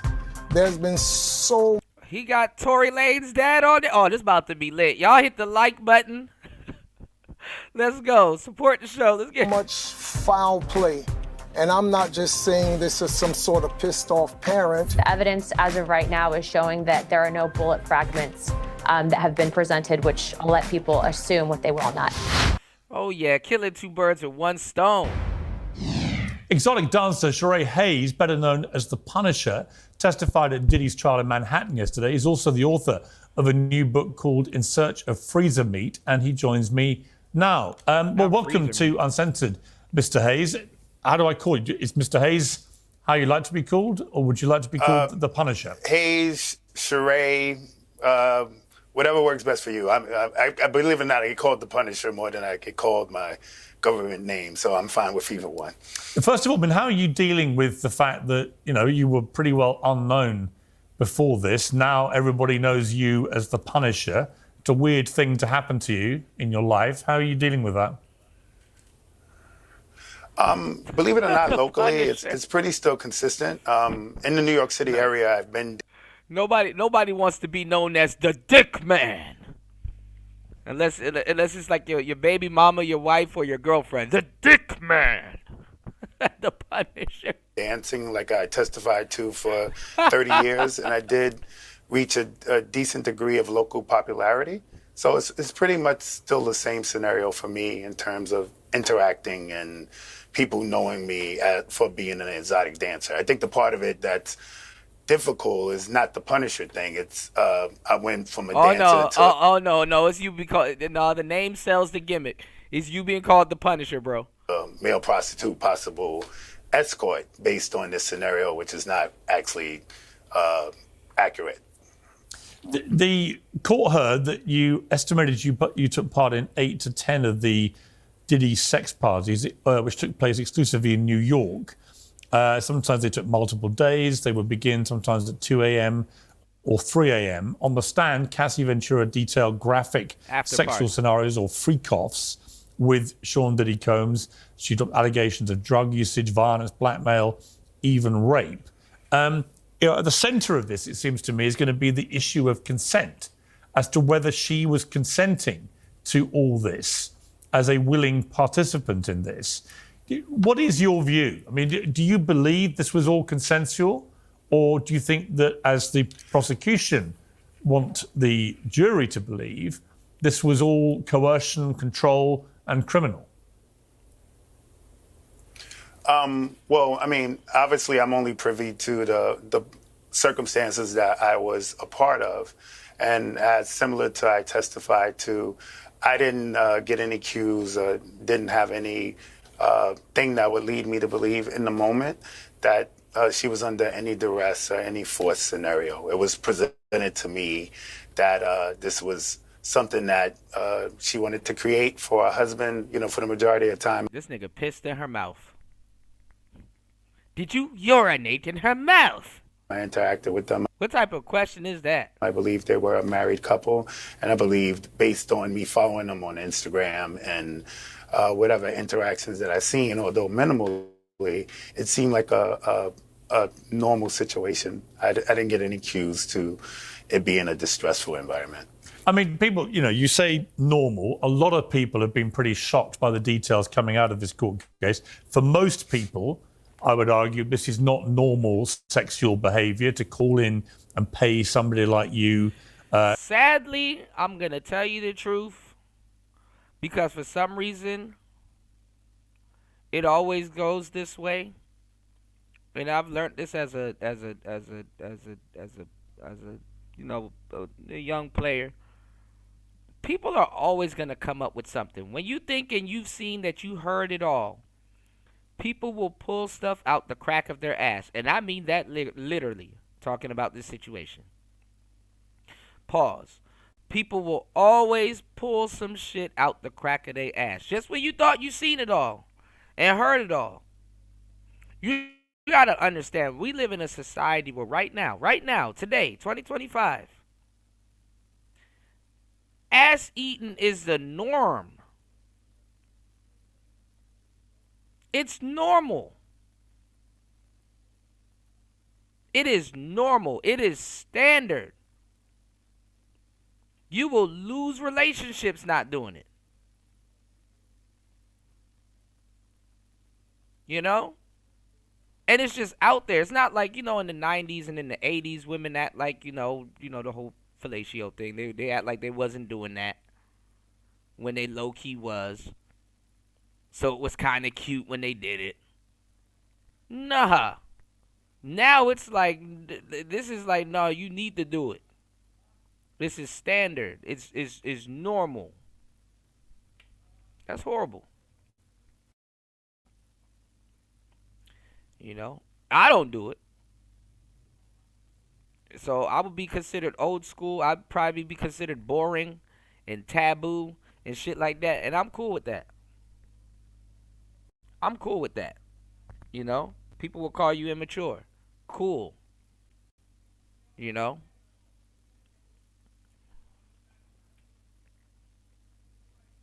And I've seen other people defend this shit. Niggas talking crazy about Diddy. You got your super slides talking crazy about Diddy when he the same. Diddy come from his community. How does that work? What's going on, fighter? He said we get whites asking all the time if there's any land for sale here, asking if they can hunt on our land. Niggas have no fucking clue. I mean, I'm just saying, shit is just fucking normalized now. Shout outs to everybody here. It's Player Talk Radio. Please hit the like button on the way in. Almost 2 hours into the madness. Please show your support by supporting the show by hitting the Cash App, PayPal. What's going on, New? Y'all make sure y'all hit the like button on the way in. Today's going to be a great show. Y'all are definitely going to enjoy the show and the commentary on today's show. As always, please hit the like button. You said, I had a woman try me once. She said, tell me when to stop. She went lower, lower. Hell no. Stop. Hell no.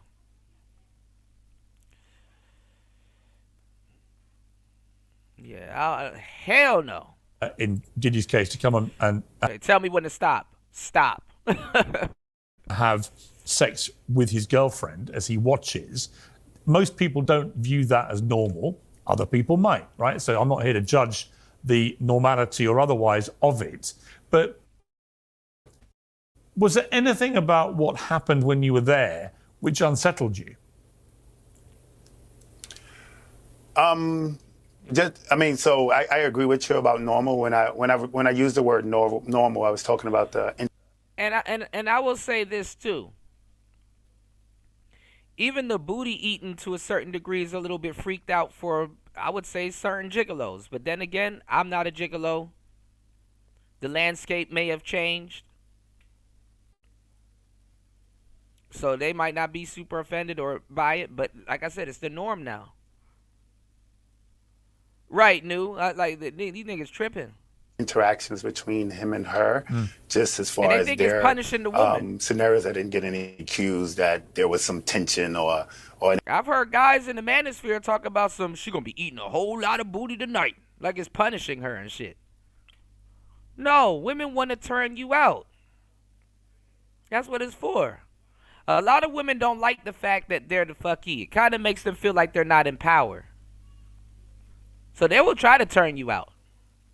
In an intense environment. As far as a lot of y'all freaky ass dudes like to get turned out too. And hey, look, it is what it is. You know, that's your preference. Actual scenario, even with me being in the exotic dancer business for many years, that environment was very And let me tell y'all something. Anyhow, you're an exotic dancer. As a man, I'm not even gonna lie. I'm not even gonna call you an exotic dancer. You could call yourself that to make you seem more professional, but you're a gigolo. You're a gigolo. Comfortable for me. It was something I was not used to, something that I'd never. I heard there was a fire here. Head ass. You said get you a cookie cutter house you can barely afford on a strip of grass in the white community, and you made it according to niggas. Hilarious. You said, bruh, a chick convinced my boy to let her. Yeah, there's a couple guys in here. Smergo, where you at, play? I know you in the clouds. It's not gay if a woman does it. It's like, just say you got convinced by a woman to eat. A woman talked you out your booty, nigga. That's what happened. A woman talked you out your booty. Just say you got convinced to eat ass by a woman. She talked you out your booty. She fleeced Johnson'd you. Took part of in any type of extensive scenario.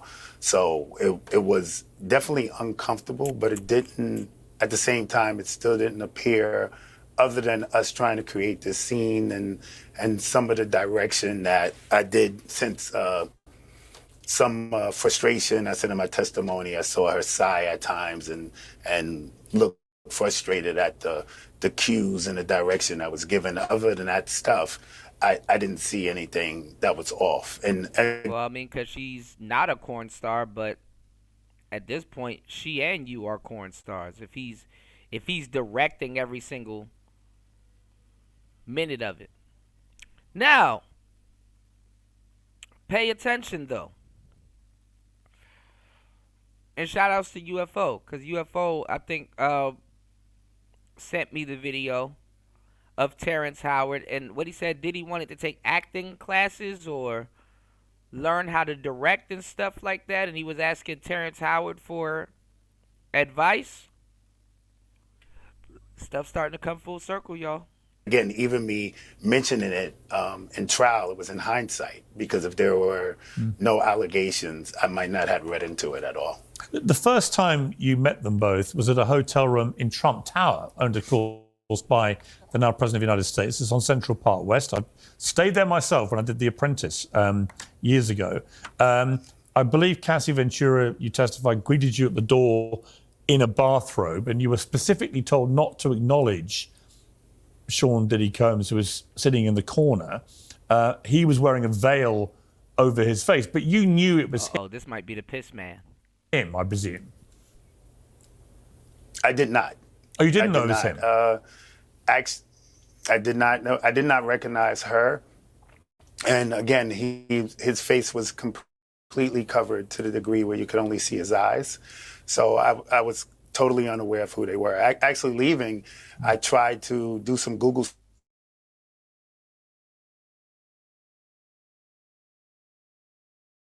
I understood that this was initially. I recall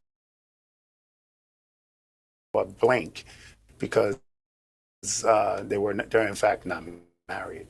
You testified that the man was nude, wearing a Muslim-like face covering, and that he looked like he was Kanye West masturbating in the corner while he watched you with his girlfriend, and that you said that Cassie and this man then left the room after about half an hour. When she came back, she asked you whether you wanted to finish. This was the quote used, and you declined. You were then paid an additional $1,200 and left the hotel. So at what point did you realize this was Diddy, one of the most famous rappers in the world? I mean, embarrassingly, I have to say, this duration of... I mean, at some part, yeah, women will never let you forget. And it's bad enough they be calling dudes... They not lying, you know? I mean, you know, they if they've done that to you, they will call you G-Hay. After a while, too, with these freak-offs, though, how he probably found out it was Diddy, is that after a while you get sloppy. People get sloppy, like, I don't feel like having this hot-ass mask on. We're in Miami. I'm Diddy. Let's go. These meetups went on from 2012 to 2015, and it might have interacting to figure it out. Never figured it out visually. It happened was we checked in.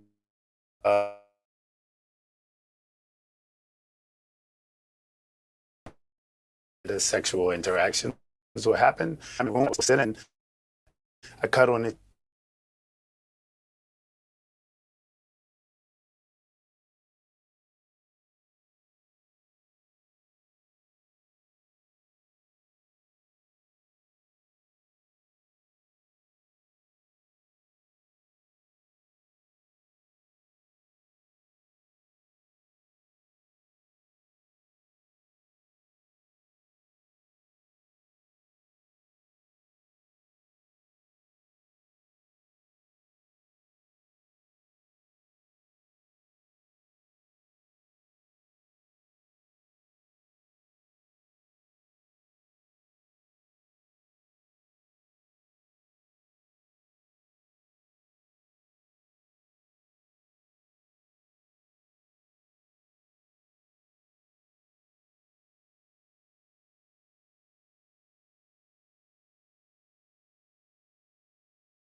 All right, hold on. My bad, y'all. I don't know how this happened. Thank you, LT, man. Hold on. I just looked down and I'm like, oh, shoot. Hold on, y'all. Let's go. And even more embarrassing about it was I followed him on Instagram. I followed him on Instagram. I routinely saw his posts. And so he was basically saying that he found out that it was P. Diddy because when, he said there would be a waiting period, before anything sexual happened. And he sat down on, like the bed and like cut on the TV. And he said that when the TV came on, it says, welcome, hey, Sean Diddy Combs. Yeah, technology be telling. Technology will absolutely snitch on you. He said, there goes cricket, Kuda's cricket connection, man. Listen, man. Trying to keep these lights on, brother. Trying to keep these lights on. It's player talk. Thank you guys for letting me know that it cut off. Hold on. Give me 1 second. Let this play. I did not put it together at all. Once you realised, and it's an extraordinary way to find out, when did you let them know you knew who they were? Or did you not? I did not. I obviously I realized there was a long period of time with them hiding their identity. Cassie would try to wear wigs, which was kind of ineffective, but I didn't recognize her anyway. And, Mr. Combs went great lengths for me not to realize it. So I never said anything directly. But at some point, he took off the covering anyway and just started wearing a baseball cap so I could visually see him. I mean, that's a weird thing, isn't it? You see one of the most famous rappers in the world, and he is directing you to have sex with his girlfriend. Really not weird when you think about it. Yes, absolutely. Me personally, going through it, I remember making up my own stories where I figured this was a scenario where obviously he's this famous rapper and he's gonna indulge in plenty of women, and this is his girlfriend, and this is kind of like okay, I'm doing all of this, so now you get an opportunity. That was a story I made up for myself. There was also a story that I believed at some point that maybe he, in fact, had erectile dysfunction. I had a situation earlier in my career, the only one time before, where I was propositioned to deal with someone's wife, and that was the circumstances where the husband had a sexual issue, and he was doing this to supplement his own inabilities. So I remember while this was going on, I had a belief that maybe that was going on with Mr. Combs. I had no idea that this was just more of a fetish type of scenario. Dry skin, deeper wrinkles, and crepiness are just a few of the visible. I mean, listen. You're a gigolo. I'm a gigolo, spending lots of dough. You're a gigolo. Why are you pretending to be surprised? But listen, since they're taking a commercial break, we're going to take one too. Make sure you guys hit the like button and do me a huge favor and hit the link and head over to hempforfitness.com. That is hempforfitness.com. Make sure you guys head over to hempforfitness.com. That's hempforfitness.com. And make sure you place your order and mention DJ Kuda or Kuda simply to get 2 free gifts, and make sure you use code T-Tube10 to get 10% off your order. Okay, that's T-Tube10 to get 10% off your orders. Player Talk Radio. Let's get. Shout outs to our sponsors at hempforfitness.com. Are you looking for the ultimate fitness boost? Hempforfitness.com has you covered, delivering premium THC, CBD, and hemp products straight to your door. No mailbox is safe because they deliver anywhere in the U.S. Use code TUBE-10 at checkout for 10% off your order. And here's the best part. Mention Kuda and get 2 free gifts with your purchase. Use code TUBE-10 at checkout for 10% off. Mention Kuda and get 2 free gifts with your purchase. You can't beat that. Whether it's recovery, energy, or performance, we've got all your THC, CBD, and fitness needs covered. Hempforfitness.com, your one-stop shop for a stronger, healthier, and happier you. Feel your journey with nature's best. That's hempforfitness.com. This is not medical or health advice, but it is gems and nutrition for a happier, healthier you. Don't be late. The results are great. Hempforfitness.com. So head over to hempforfitness.com. That is hempforfitness.com. Yes, Sirski. Make sure you guys head over to hempforfitness.com. If you guys are watching this on the replay, the link for hempforfitness.com is also in the description. So you can check down in the description box and you will have the link there for hempforfitness.com. Thank you guys for tuning in. Make sure you please hit the like button. Support the show. 2 hours and 2 minutes into the madness. Putting in some good work on today's show. It's Player Talk Radio. Let's get it.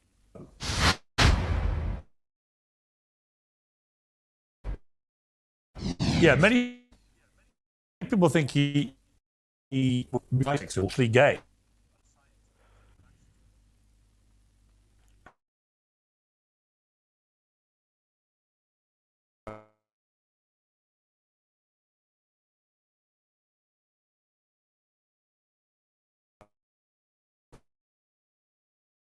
I'm friends of Owen Hall and Owens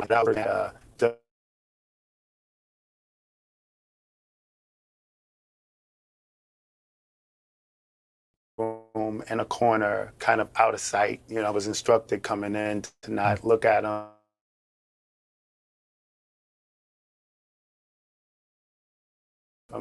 So, in regards to what sexuality and his preference would be in regards to there was much distance, him being away, all of his conversation and interaction went towards Cassie that I can't speak to anything in regards to his sexuality. When did it end, all this? When did you stop getting calls from them? The last call I got was sometime around March 2015, as I testified to. Had been quite a few months in between since I interacted with them. And ironically, maybe 6-7 months before, I had a really bad injury where I tore my bicep. So in that last interaction, I was showing up after not being able to work out, not being to keep up my physical standard to what they were accustomed to. And again, this is my own speculation. And then in that last circumstance, there was a request for me to have penetrative sex with Mr. Pressure of the situation or whatever, I was able to not perform. So I assumed that combination of me not being able to perform and physical condition not being up to its usual, I feared that would, I guess, quote unquote, get me fired from the interaction. And that ended up being the last time I had interactions with them. Who actually organized this? I mean, who was doing the interactions with you, the payments and so on? Cassie.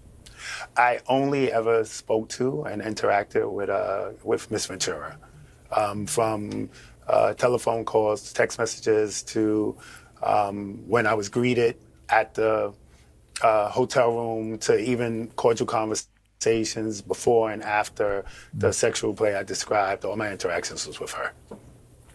A lot of people have heard about these freak-offs. These are these parties which he would have, where there would be various layers to the party, and then it would end up with a lot of depravity going on with a number of people. Clearly, you were engaged in a scenario here which some might think is a form of freak-off, but others might see as just a couple engaging in kinky sex. When you hear that term freak-off, from your experience, was there anything freaky about what you went through or what they put you through? No, I would have to say in my experience, no. I had a similar belief, like, again, growing up in Harlem and in a culture where, Mr. Combs was very influential. The rumors were all about the parties and the layers to the parties and these big orgy-style sex scenarios. And that's what my assumption and belief was a freak-off constituted. This scenario here, I would use a phrase which is called cuckolding. And that's something that is spoke about kind of commonly. That's what we talk about. See, we got the names and the terminologies correct. That's what I try to tell y'all. That's the game. You got to have the name and the terminologies of what you're talking about correct. So he got that correct. Yes, it's called being a cuck. And I'm going to tell y'all the truth. To me, being a gigolo to a certain degree is a cuck. That booty eating shit to me is cuck behavior. You know? So, but then again, and like I explained on the last couple of shows, a lot of what people indulge in that people think is normal now, honestly, when you because I sat back, I'm like, okay, well, I do a lot of brainstorming, y'all, and I really put a lot of effort into these shows when giving y'all this information and stuff, and I had to sit down and I had to think about it. I'm like, okay, let me do a appraisal in 2025. A sexual appraisal in 2025. Sit back and think, right? And I'm like, dang, when you think about it, a lot of the stuff that we deem normal nowadays, in hindsight, is cuck material. If you sit around and watch Korn all day and stuff like that, that's borderline cuck material. And I know a lot of people, that's not the answer y'all want to hear, but it's the truth. You just don't, Now, what Diddy's doing is definitely cuck. He take it to the next level and start watching the same thing live. Doesn't make him necessarily G-hay. What black people are talking about, for the most part, is trying to put somebody in jail for being a freak. Well, if that's the case, a lot of y'all niggas need to get locked up too. Because it's not against the law to be a freak. And then it's one thing to argue about the domestic violence and stuff that he's done, but that's not what we're talking about here. We're talking about Diddy being a freak, and that's not against the law, In regards to men and their wives and seeking other men to give them pleasure, I would say we are a bachelorette-themed company. My company, Hunkomania, that throws bachelorette events, and we routinely get couples that come in, and the guy is getting lap dances for his woman and enjoying her her pleasure in interacting with the guys. So it is something that I see routinely at the club, just not the next step of when it goes to a hotel room. That was the oddity to me. It's interesting. It's interesting so because I don't. Yeah, I was going to say that the video we saw of him beating Cassie Ventura up in a hotel corridor is truly shocking. It's incontrovertible. He apologized for that. Clearly, he is a man capable of violence against women, including his own girlfriend. But the big question here is whether that level of violence and coercion and control became a crime of trafficking, racketeering, and so on. Are you surprised about the charges that he's facing? Do you think he is capable of what he's being accused of doing? I am surprised. Me personally, I really did follow the instructions of the prosecution, where they told me to avoid a lot of the details of the case and testimony of other witnesses. So I don't have a strong opinion on his guilt or capability or whatever's going on. I like to remain an unbiased or not have any bias in my perception of the situation. I just think it's extremely sad. My interactions, I've tried to truthfully explain them and recount them the best way that I could. I expressed that I didn't see any violence or aggression or anything that would constitute what accusations are. And I don't have a strong opinion either way, because I just really didn't hear enough of the facts.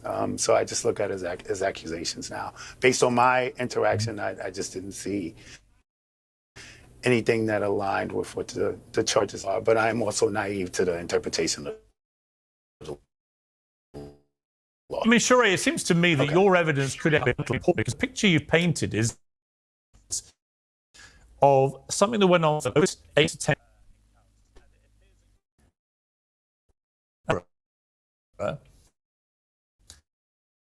was leading all the testing and she with you appeared to be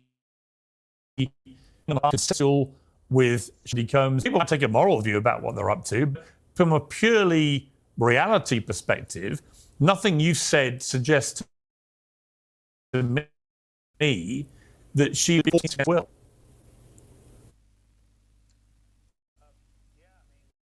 In transparency, I was first time contacted about my involvement in March of 2024, and literally up into, I want to say about a month, I was sure that for you to, I think is significant case. I gave my detail, and I was kind of flippant with my involvement because I was, very clear that I didn't see any aggression. I didn't see any signs that are overtly clear that he was in distress. And and the signs that I did see, I only recognized them in hindsight of after the allegations came about. So I was extremely surprised to even being called to testify, because me myself, at the time, my interaction was significant and form. Did you have any more contact with Cassie Ventura after you started meeting with them? I did.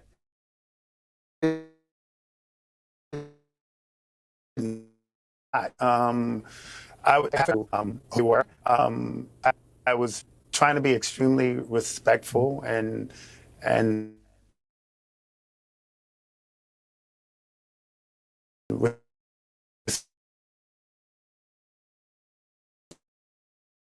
respecting their privacy on every level. I companion. I thought they were, based on seeing their Instagram page, it looked like they were in a loving relationship. And I felt any contact with her outside of that Oh, environment. yeah, that was another thing. We're going to get to the political side in a minute. Shout outs to Raven in the building. What's going on, Raven? Welcome to the show, man.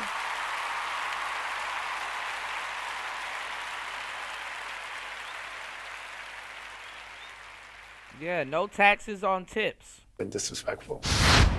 Tax day has passed, but for millions of Americans, that's where the trouble. Y'all please hit the like button. Support the show. Hardest working man on YouTube. It's Player Talk Radio. This is interesting. Alright. I think we're gonna get to Tory Lane's dad. He's gonna call in soon. He's threatening letters and you saw Sean Diddy Combs in court. You never caught his eye in the whole time that you were interacting with him and Cassie Ventura. Did you catch his eye in court? So, you know, in all honesty, coming in, I avoided eye contact to any degree. It was a very nerve-wracking situation for me initially. It's just no matter how much you prep, no matter what you think about it, there's nothing that can really prepare you for that circumstance. And I am aware that I'm testifying for the prosecution, and you know, my testimony can be very damaging to his future and what the rest of his life looks like. So I avoided eye contact. But at the end of the day, after my testimony, which, you know, was just the truth, and it's been emphasized to me since I got involved to just tell the truth. That's all I care about. As long as I tell the truth, is fine. I felt confident leaving the courtroom. I did look at him directly. There was no intense stare or anything or whatever. He kind of acknowledged me. I acknowledged him, and that was it.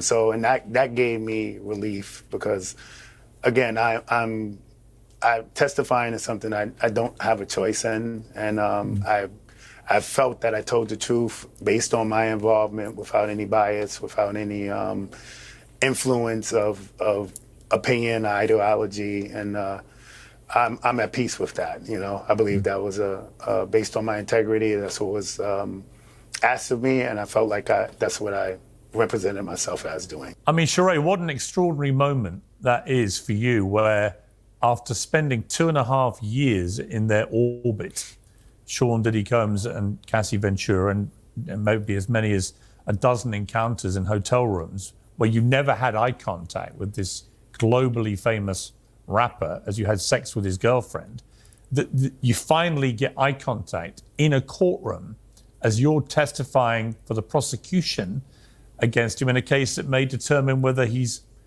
going to keep his liberty or his career or anything else. As you say, you grew up as a fan of his in Harlem. That is a moment, isn't it? A remarkable moment for you.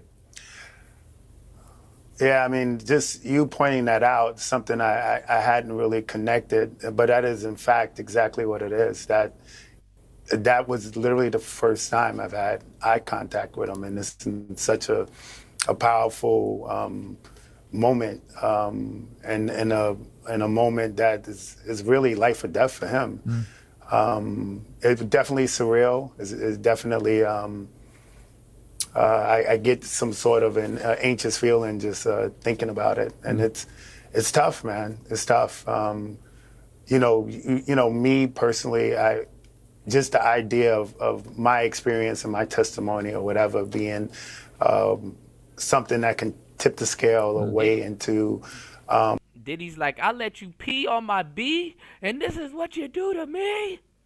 Justice or the proper outcome for either person involved, the victims or him being accused, is just something I would like to not had to be an influence or a factor in. Just finally, there's been a lot of online speculation, as there is about everything, and a lot of it is nonsense, obviously, but there's been speculation that you and Cassie developed a kind of emotional bond, as well as a physical one in the period that you were seeing her with Diddy there. What's your view of that? I mean, could you have completely detached sex with a woman in that way for that period of time over 2.5 years and not have some kind of emotional bond with her? So I was asked about that. during cross-examination. And I spoke to it and said I believe it was taken out of context. I think where the emotional part of this was interpreted was I did take a sense of pride. Like I felt special because I believed that this scenario was isolated to me and their interaction. And my initial conversations with Cassie was, hey, I want to call you back because I'm comfortable with you. So me hearing that, and he just said that he didn't follow up with her after and was being respectful, and now he's admitting that he was reaching out to Cassie after. But this nigga lying like shit. I knew he was lying. Having this fantasy of me being the special guy that they call on, and then her cordial interactions and stuff, I was grateful. I was fond. I was flattered. Right? It was a ego stroke, if I can just be honest as a man, that this beautiful woman is choosing me, and that was my assumption. No, that wasn't your girl. You was happy because you get to. There's no strings attached, but there's a lot of piss. So there was gratitude. There was a positive. Diddy got pissed off. Vibe that was extremely happy and appreciative to be in that position. The way that I interpreted it at the time. And see, that's crazy. Cause your car didn't get blowed up. See, that's why I keep telling y'all, dealing with certain women, you got to be the invisible man. You know. The man that was there, but the man that wasn't there. You know what I'm saying? His car didn't get blowed the fuck up. You know? He didn't have to go through stuff that Kid Cudi and Drake and all these other people had to go through. The invisible man. And I think when me trying to explain this to investigators might have got misconstrued into me developing a romantic connection. I never thought my interactions with her was something that could infringe on the bond between her and Mr. Combs. So I was just grateful to be chosen and comfortable and looked at as an option for this fantasy fetish that they were trying to create. It's a remarkable story, and you're a remarkable part of it. I think you spoke about it with great eloquence and honesty, and I really appreciate you coming on to Uncensored and talking to me about it. So, Sheree Hayes, thank you very much. I appreciate it. Thank you so much. The rapper Tory Lanez is serving a 10-year jail sentence for shooting and wounding Megan Thee Stallion. I ain't gonna lie. Piers, shout outs to Piers Morgan, man. Piers is on point. Piers is on point. Shout outs to everybody here. Let's get into the next story. It's Player Talk Radio. We're gonna be shifting gears a little bit. Make sure you guys please hit the like button, support the show. Support the show, y'all.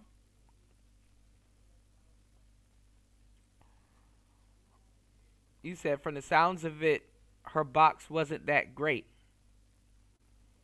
She probably had some good box. Last week, he was stabbed 14 times by another inmate in a California prison, causing both of his lungs to collapse. Many in the rap community and beyond want Lanez to be released. They say he's not safe, but he didn't get a fair trial. A petition calling on California Governor Gavin Newsom to pardon him was shared by Drake this week and has 340,000 signatures. Well, the case has divided the hip-hop world from the outset, with many of his biggest stars taking opposing sides in a very public feud between Megan Thee Stallion and Lanez. But is there more to this case than a popularity contest linked to a serious crime? Well, joining me now are Son Star Peterson, Tory Lanez's father, and Republican Congresswoman Anna Paulina Luna. Well, welcome to both of you. Mr. Peterson, thank you very much indeed for coming on Uncensored. And first of all, I was, like everyone, very shocked to hear about what happened to Tory in prison. He's sustained a lot of injuries. Can you just start by telling me how he is? Yes. First of all, Pierce, thank you for having me on. Thank you for having us on. And it's an honor to meet you, sir. Right now, my son is recovering, and we're thankful for that. We thank God for that. This was a very brutal, unprovoked situation. And I know that many people like to speculate a lot of things, and when we don't have facts on the internet, people sort of provide their own. And some people, I guess, are well-meaning, but there's just a lot of misinformation that goes out. However, I'm thankful that he is recovering very well at this time, and so we're grateful. We're very thankful for his recovery. Not for the grace of God, my son could have been out of here. So we are very, very thankful right now. The person who attacked him is, I believe, serving a considerable prison sentence for killing somebody before. Do you believe it was a deliberate attempt to kill your son? And do you have any idea yet, from any information you've gleaned, as to whether what the motivation for that may have been, or whether it's connected at all to the reason why he's in prison to start with? I wouldn't want to speculate on what the person's motivation is, because motive comes from deep within somebody's heart, and so I don't have a window to that. However, you know, I wouldn't say that it has. Honestly, sir, I really just can't. I can't speak to the motive. It would be impossible for me to be able to speak to that person's motive. Now, everybody knows how much I enjoy my tea, and I'm very happy to say... All right. You know what rhymes with tea, y'all? CBD. So make sure you guys do me a huge favor and head over to hempforfitness.com. That is hempforfitness.com. And place your orders. Check them out. Like I said, no mailbox is safe. They will deliver right to your door. Say no more. Flash hits.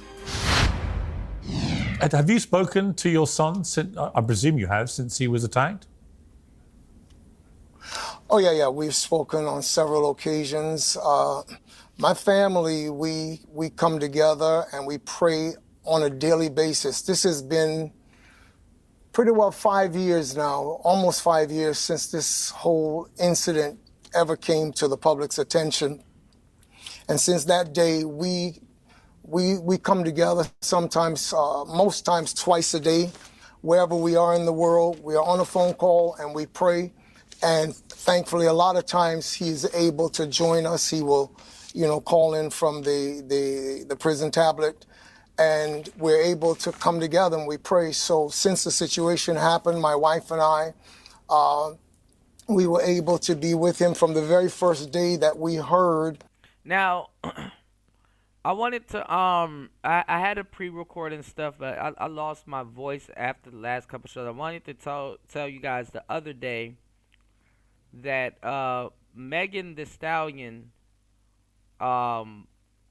she responded, to the stabbing and all of the stuff that was going on, and she doubled down on it. She heartlessly doubled down on it. He stabbed me, whoop-de-whoop, this happened, and so, and I'm not even gonna lie, I mean, at this point, it's in her best interest to double down on it, instead of try to recant her statements and stuff like that, and then she fuck around and go to jail, So, yeah, she doubled down on it on social media. This incident happened about 6:30 in the morning, and then by the time we were cleared to go in to see him at the hospital, by the time we got in, it was about 1:30 that afternoon. We spent practically the whole afternoon with him. Following day, and then the next day after that, when he was discharged and went back. So, yeah, I've been in pretty well constant contact with him. Yeah, that's another thing too. Yeah, the Congresswoman is on her ass too, and they're talking about a pardon. Like I said, they reached out to Trump, which is interesting, but they said Tory might be free in the next 2 days. You never know. So yeah, the Congresswoman is on her ass. Before I move on, I just want to ask you, are you 100% convinced that your son did not commit the shooting for which he's serving this sentence? Obviously. I'm absolutely convinced. I've always been convinced. And a lot of the evidence that had been suppressed over the years, a lot of shenanigans that went on in the courtroom, are now coming to light. There's been so much foul play. And I'm not just saying this as some sort of pissed off parent. I mean, one of the things, just by way of an example, and I know that our attorneys have spoken to this, you know, they shout outs to Clean Base TV dropping the huge. Shout outs to Clean Base. Thank you, bro, for getting the support started. Shout outs to Clean Base dropping the huge $5.32 on the Cash App. Thank you, bro. I appreciate you. Thank you for supporting Player Talk Radio. And please, everybody, please hit the Cash App and support the show. 2 hours and 30 minutes into the madness. Let's go. I wonder what Tory looks like now. I mean, they said he kind of got $150. They say he got cut on the left side of his face. More. Wendy? Thanks, Chuck. We're standing here in front of the Olympic Liquor Store in Queens where scores of African Americans have been lined up for hours. We spoke to a few of them earlier. Ladies, may we get a word? Hide the money, y'all. There's poor people around. With your broke ass. Shout outs to Clean Base TV. Thank you so much for supporting the show. Dropping the huge $5.32 on the Cash App. Hold on. Yes, sir. Thank you so much. And Tory looks like his dad. You know, sadly, this is the first. I mean, not this is the first time since this this case. It's the first time I've seen Tory Lanez dad. You know what I'm saying? And I was like, damn, his dad looked just like him. You know, but technically Tory looks like his dad, you know, because the dad came before Tory, you know. Hopefully Tory can still sing. They say he had 2 collapsed lungs.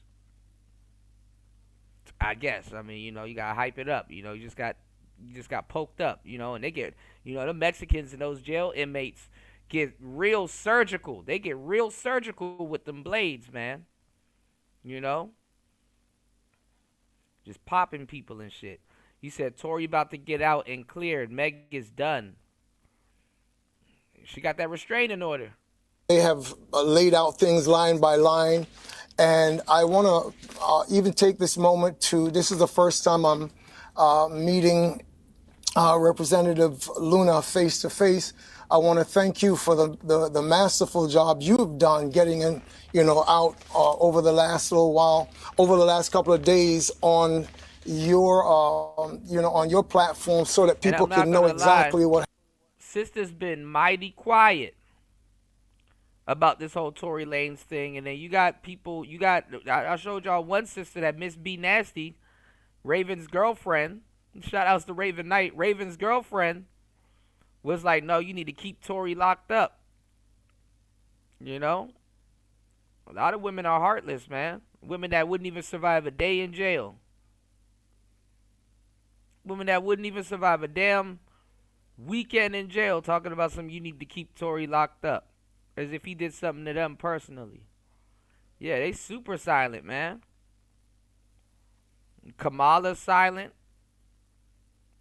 Meg was up there twerking at her event. Nobody said nothing. Houston hottie. Miss B Nasty Raven. I know you know Miss B Nasty. But no, you know, I mean, it's horrible.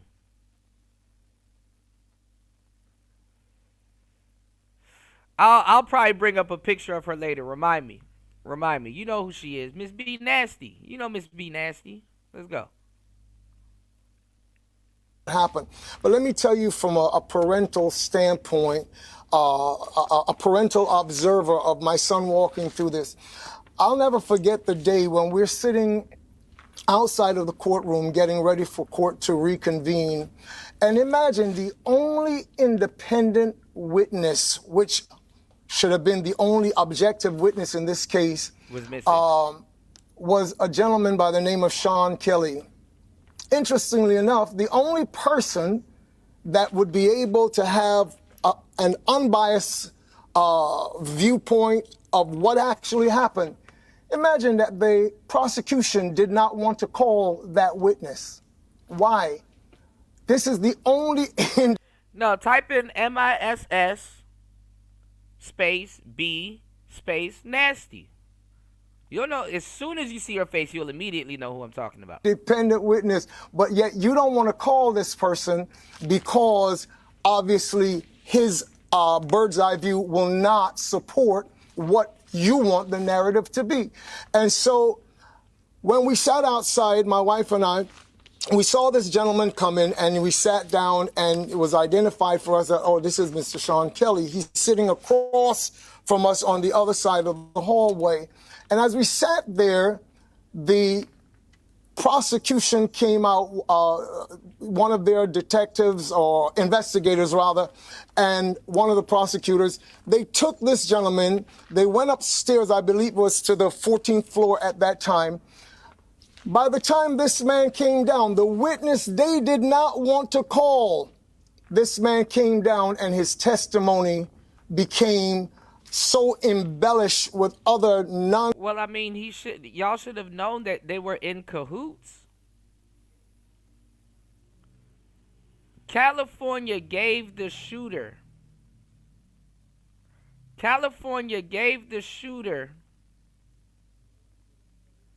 immunity.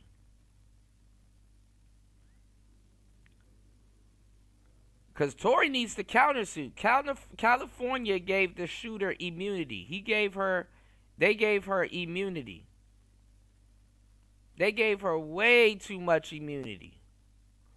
And if that dude had went out there and testified, right there and then, that case would have blew up. You know, of course, they got to split up the cases. Right there and then, that case would have blew up. The judge would have had to say something. People would have been looking at the judge like, yo, you gonna let this happen?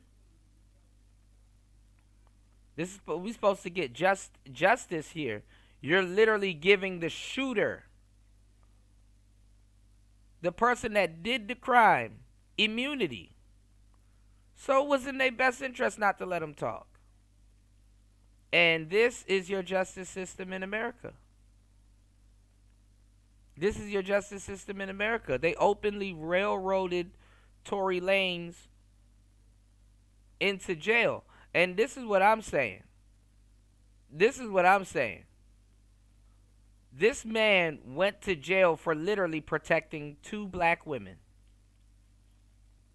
You've seen black men get arrested by so much heinous stuff, you can't make this shit up. He went to jail for protecting 2 black women. If he bat that gun out of that woman's hand that was trying to shoot Megan Thee Stallion, he protected Megan.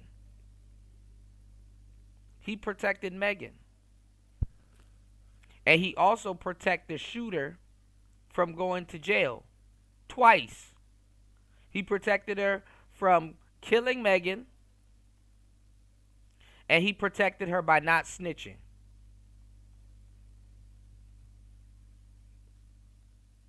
Can y'all find me some more heinous stuff that black men done went to jail for? This man went to jail for protecting Megan Thee Stallion and Kelsey.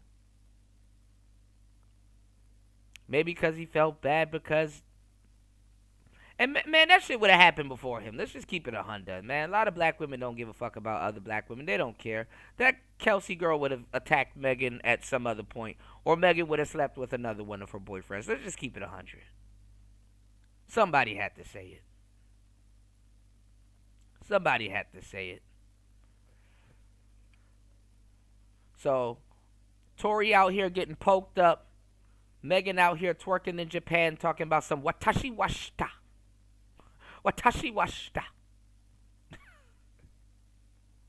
Can't make this shit up, people. Can't make this shit up. Please hit the like button, y'all. Support today's show. It's Player Talk Radio. hardest working man on YouTube. 2 hours and 40 minutes into the madness. Let's go. Sense that people who saw it just looked at it and said, this is crazy. So I saw these kind of things going on all throughout this case. People trying to bury evidence, not trying, burying evidence. A judge that refused to allow certain things to come into the courtroom or to be said, and was totally biased on the part of the prosecution. So the whole thing just stunk of a setup. Just one last question, because you made me think of this. But if your son was not responsible for Megan Thee Stallion being shot, we do know that indisputably she was shot. Who shot her? Don't tell me First you're not of going to all, snitch neither. Say Kelsey. The whole idea of her being shot is a speculation. That's a speculation. It's to this point has not been proven that she was even shot. And I want to make it really clear because I'm asked questions a lot as it regards to... All you have to say, in my opinion, I believe Kelsey shot her with the presented evidence. You're not about to go to jail? Why is it just so hard for people to snitch on somebody that's trying to get your son actively killed at this point? Megan is... They try to say she stepped on glass, but all of that shit was botched to me, you know? When we were covering it, and we, you know, I may have to go over the video, my video again. All of the shit was botched. Because they were still unclear if she was actually shot. You know? A young woman. I'm a father. I don't have any animosity to this girl at all. We pray for her. I've said that publicly on several occasions. My son included in our prayers. We have prayed for her on many occasions. So anything that I have to say is not to put her down, make her look like this person or that person. But the reality is that in all of this, how can you have a situation where in pretrial, the police, LAPD, says that the bullet fragments they had collected from the hospital just mysteriously vanishes. It goes missing. I would think that evidence is something that is protected in any police department, but they just mysteriously go missing. So there's no bullet fragments to be presented at trial. Somebody is really going out of their way to cover up this case. Now the bullet fragments are missing? Very suspicious. Very suspicious.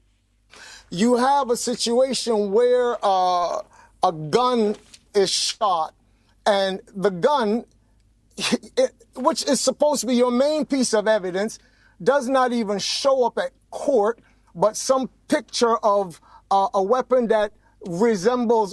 Every single thing. The gun, without that man's prints on it. Bullet fragments went missing. The shooter has immunity.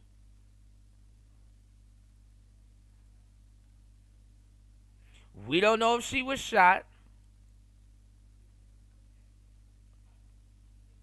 Man, this case is a hot mess. Very suspicious. I think a bunch of people should go to jail at this point.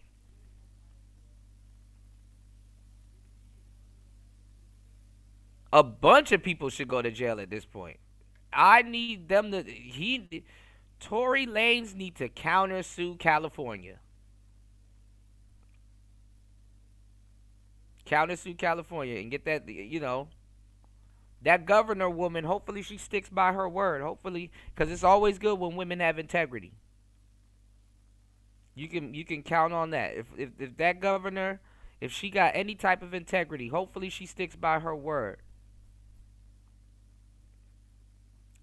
But then again, she might not be able to, because guess what? Then her friend's gonna get locked up, because her friend's probably in on it. They'll shut her ass up real quick if that's the case. You know. Have you ever seen what happens to police when they pull over other police for speeding or snitch on other police, they get fucked over.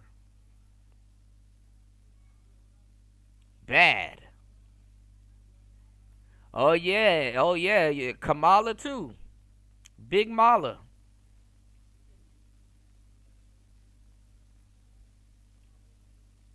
Almost forgot her. Thank you, UFO.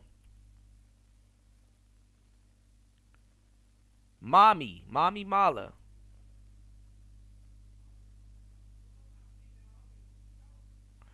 Yeah, we gotta see. Hopefully she has integrity. Or is the type of weapon they say that was used. The weapon does not show up at court. There is absolutely no, we hear this point of 0.1% of his DNA on the gun. Do you know what that actually means when you investigate it? That over 1.5 billion black people on the planet could have been their DNA. Yet my son is convicted for having used this gun, where an expert witness from the LAPD gets in there and he testifies as an expert of how many pounds of pressure it takes to shoot this gun and to shoot it 1, 2, 3 times and on and on and on. Yet, the only evidence you have could fit the profile of 1.5 billion black people on planet Earth. The whole thing stinks of a conspiracy and it stinks of a cover-up. Okay, let me turn. Finally, he used the right word. Finally, cover-up. To Representative Luna, you've taken up this case and you've done it at a time when Drake has shared a petition to have Tory Lanez released. Chris Brown posted free Tory on his Instagram story. And they let Chris Brown out recently too, y'all, on like some weird $5 million bond. That shit is a money grab. Kanye West has supported his release as well. I want to play, before I get your explanation for why you've taken up this case, I want to play, this is a version of events from Megan Thee Stallion herself, from her own documentary about what she says happened. We left to go home. I was in the car with Tory and his driver and Kelsey. We are all arguing. I don't remember exactly what I was saying, but I know. And she narrated, her drunk ass. She narrated it. So for y'all that don't know, Megan Thee Stallion is one of those girls that like to get drunk and do shit. And blame it on the apple sauce. Y'all thought I was going to say alcohol, didn't you? Make sure y'all are listening. Y'all hit the like button, support the show. It's Player Talk Radio. She liked to get drunk and blame it on the liquor.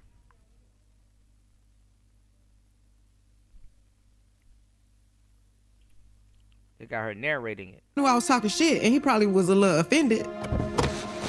I tried to get out the car one time. I'm over this shit.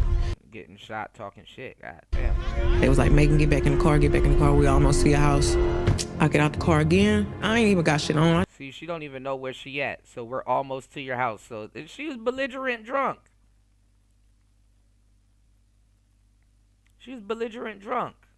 If somebody gotta tell you, look, we almost there. Come on, cause they babysitting you and they putting up with you. I've taken care of many drunk people in my life, y'all. Trust me, they ruin the mood. Belligerent drunk. When somebody got to say, we're almost there, this is almost over. Come on, hurry up. And then you got to make like a final scene. You got to make a scene. You got to make like a final drama queen scene before the night's over. So you felt like you were heard. That's what they do.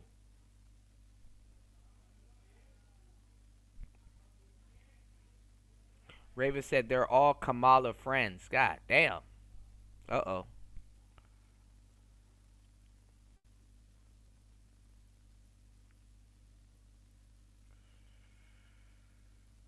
Oh, Lord. All right, let's go, y'all. I just got on a swimsuit. And I'm walking off. And this motherfucker just started hollering at me. He was like, dance, bitch.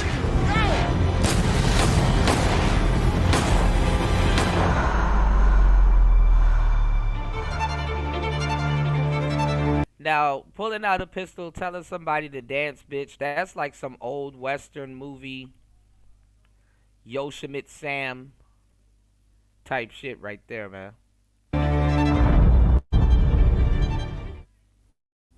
It's a very dramatic Or Yosemite Sam, whatever you want to call it. sort of recounting there in animated form of what happened. She then talked about it again in an interview with Gayle King And live. on CBS, the morning show there Don't in leave that out, she 2022. lied. Let's take a look at this. So I get out the car and it's like everything happens so fast. And all I hear is this man screaming. He said, dance, and he started shooting. And I'm just like, oh my God. Like he shot a couple of times. And I was so scared. I didn't even want to move. I didn't want to move too quick. Like, cause I'm like, oh my God, if I take the wrong step, I don't know if he can shoot something that's like super important. I don't know if he could shoot me and kill me. Like. And the final clip I want to play, this is where in her own documentary again, she talks about that interview and admits she may not have been entirely truthful. Let's take a look at this. Yes, bitch, I lied to Gayle King, bitch. First of all, I didn't know that bitch was even gonna ask me about that shit, but she's always want to talk about this shit. See that? Couldn't even look in the camera. All dark. Just lie. Yes, bitch, I lied to Gayle King, bitch. She probably drunk right here, too. Amazing. Shooting. Why'd you ask me about fucking Tory? That's not what this is about. Even if I was, I fucked once, maybe twice on a drunk night, but you kept catching me. Come on now.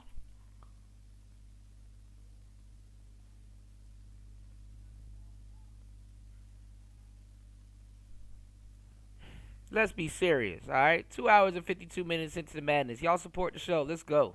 Out of my fucking mind.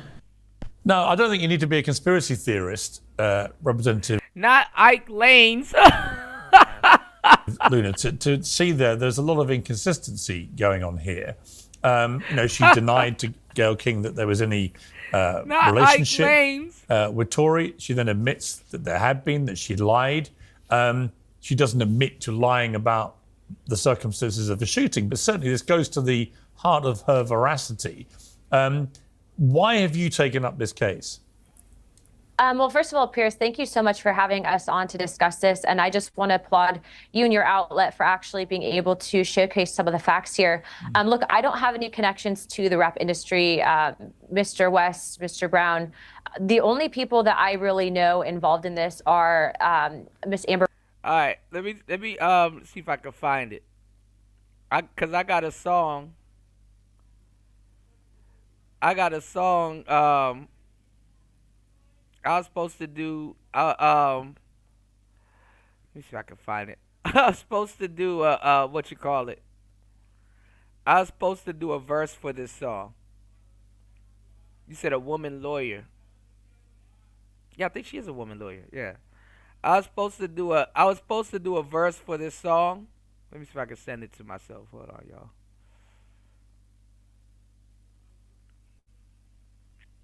I got a song that I was supposed to do a verse for. Hold on. Why is this shit not working? Oh, here we go. Hold on.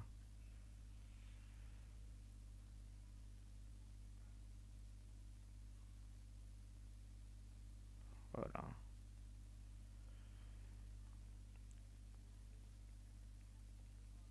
Hit the like button, y'all. Support the show. Hold on. Let me share it to myself because it's an inside joke. I'm a lying ass bitch. I'm a lying ass bitch. I be lying and crying, man. I really ain't shit.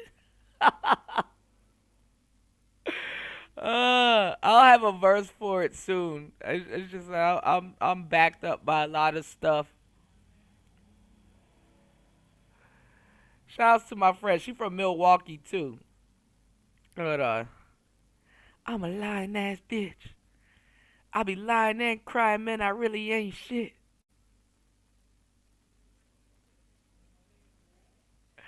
This is for Megan Thee Stallion. They're great. I'm a lying ass bitch.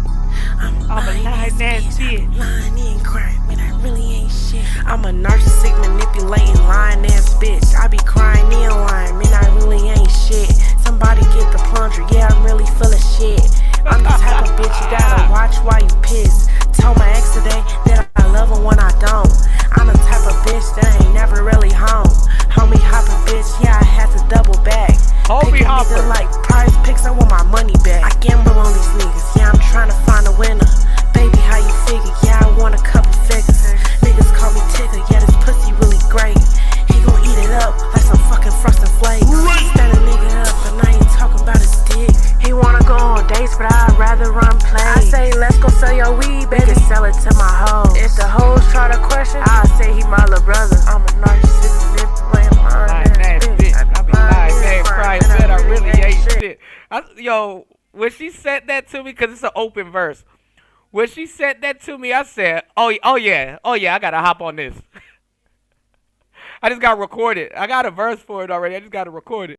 I never been pissy, I just get pissed off. I get real mad, I tell a nigga piss off. I might put my pants down and piss on the ground. I never, ever piss around late. I tell a nigga come, but he cannot stay.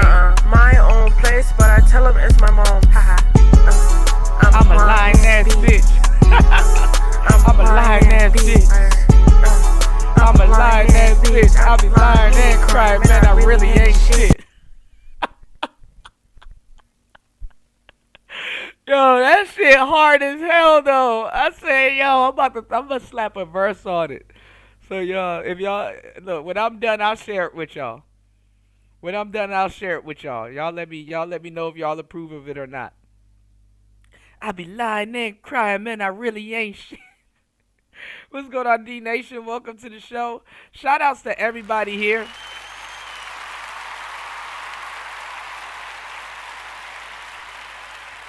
Shout outs to everybody here. Please hit the like button on the way in, and please support the show via Cash App.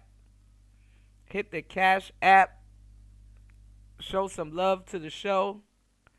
You said do this for karaoke night. Yeah, and look, I might just keep playing it on the show so it be stuck in y'all head. We might have found our summer hit, y'all, our summer jam, you know? It'll be niche. You know, nobody else know about it. I be lying and crying, man, I really ain't shit. Rose, who actually initially flagged this for me and connected me with Tori's attorney. And when I looked at the evidence, and remember, I'm a member when they tell you who you are, believe them. Hell yeah. Of House Oversight and Accountability, and I actually am the chairwoman of a task force that conducts investigations, most notably into the assassination of John F. Kennedy. So I'm all about the facts. And what I can tell you is that the evidence in this case overwhelmingly speaks to the fact that Mr. Lanez is actually being incarcerated, I would say, as an innocent man. And what I can tell you is, you know, even to your question on what happened with who indeed may have pulled the trigger and, you know, allegedly shot Megan Thee Stallion. Look, I don't know Miss Stallion, but what I can tell you is that the evidence says that she said Miss Stallion. That's hilarious. That there are no bullet fragments and that there are x-rays that the legal team, Mr. Lane's team, actually has that we'll be presenting. What I can also tell you is based on the evidence that I've seen, you know, again, that number 0.01% DNA match, alleging that it's Mr. Lane's, when in actuality, you know, they actually did not choose to test the other 4 individuals there. No fingerprints found on the magazine. By already arguable case, if this was a murder trial, he would actually be acquitted because there's no evidence. And so what I will tell you is, you know, one of the things that people ask is, well, why are you getting involved as a federal representative when this is a California state? He's not from, you know, Florida here, or he's not represented by a Florida member of Congress. You know, what purview do you have? And what I will say, Pierce, is that I have a platform. Right, New. Shout outs to New in the building. Y'all hit the like button, support the show. Let's open up the panel, y'all. Let's get these 2 more contributors. Let's open up the panel. I want to hear your thoughts. It's Player Talk. And I have the ability on a federal level to impact prison reform. And what I can tell you is everything in this case, I don't believe that he was actually given due process. I believe it was a stacked trial. I believe the evidence speaks for itself. And I am willing to actually cross party lines to work with the Democrats to secure pardon from Governor Newsom's office. And we're currently in the process of setting up talks with Governor Newsom. I do think that he is going to do the right thing. I think that the evidence speaks for itself. You know, I didn't know that Drake had posted that petition, but what I will tell you is that was the right thing for him to do, and I hope more women specifically. Well, Tory Lanez is Canadian, so that's his fellow Canadian. In the rap community can come forward and speak to this truth, because as you heard from Ms. Stallion herself, she admitted to lying to Gayle King. And what I will also tell you is I'm also have been informed. That's crazy how lawyers and people go through all of this hell to keep you free, and you just get on the internet and just tell on yourself like that.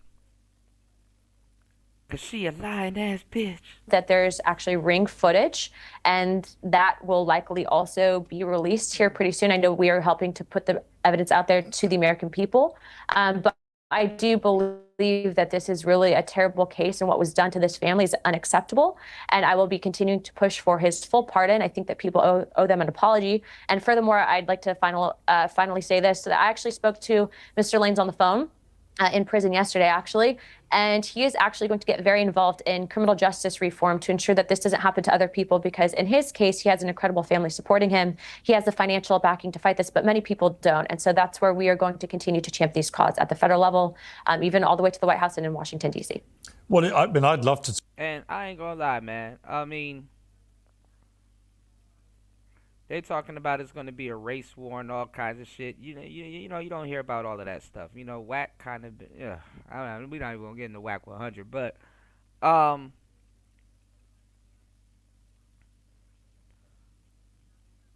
wasn't Tory protected in jail?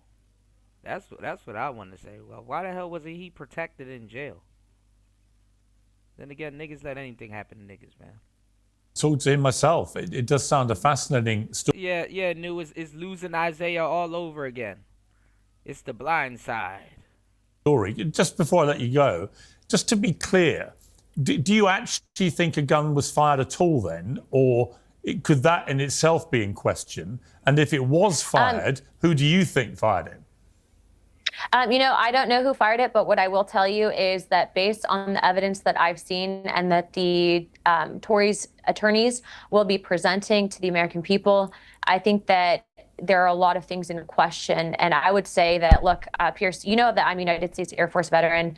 I grew up in a very rough area. I was at a high school where there was a gang shooting. When someone gets shot, there's evidence of that. My husband was shot in Afghanistan in 2014, and the evidence isn't lining up. So you do not think she was actually shot? Shit, and if they retrial the case,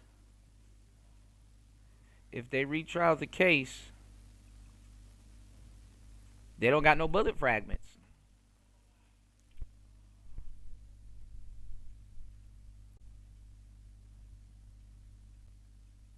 Or maybe they might lie, and all of a sudden the bullet fragments turn up, and it has Megan's blood all over it. I'm not a criminal investigator in that sense, so I'm just gonna go on record for saying that the evidence. And I'm not gonna lie, I'm gonna tell you some real shit. Most black women won't actually straight up shoot you. You know, most women won't shoot. They'll just shoot in the air and shoot around you to scare you. But there's a difference between aiming at somebody's feet and their body. Megan, I wouldn't think she's a hard target to miss. I hate to say it like that, but you know.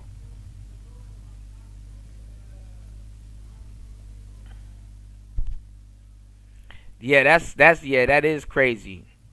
Two black women put Tory Lanez in jail, and a white woman is gonna free them.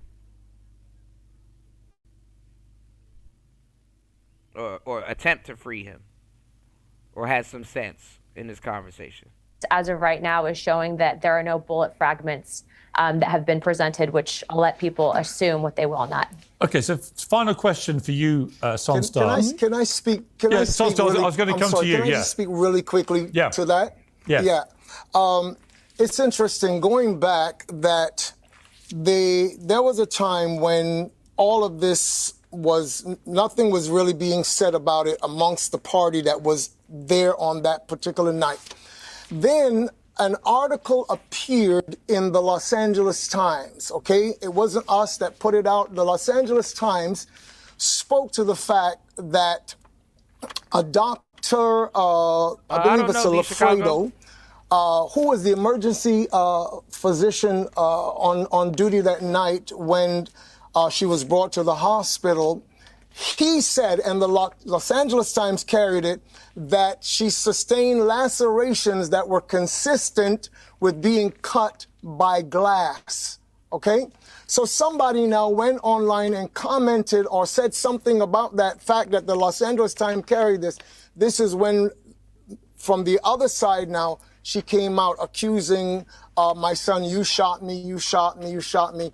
Later on down, we have so-called expert testimony coming from a whole other doctor was not present that night about removing bullet fragments. And again, nobody knows where these bullet fragments are to this very day. There's just been a lot of lies, a lot of cover-up. And I believe this whole case has been about truth versus the politics of power. But the one thing about truth is light. You're never going to suppress it. You might keep it down for a while, but it's going to come out and it's going to shine like the sunlight. Do you have a final Pierce, message? If I could just... Yes. Yeah, if I could just follow up and say this. Also, to the reason why Mr. Lange couldn't speak publicly to this is there's a gag order that was placed on him by the team bringing charges. And when you don't have the ability to speak, that sends a pretty powerful message. And so part of my job is representing not just my constituents, but also ensuring that this doesn't happen in the future. And that's not right. So I'll speak the truth for him, and I'm going off facts. I'm presenting the evidence, and the people will decide. And I hope that Gavin Newsom does the right thing.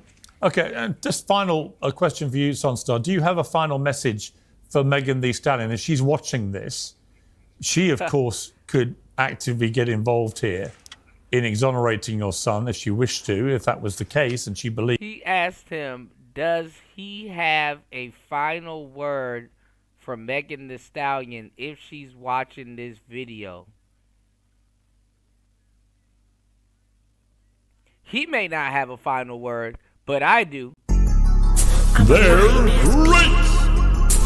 I'm a lying ass bitch.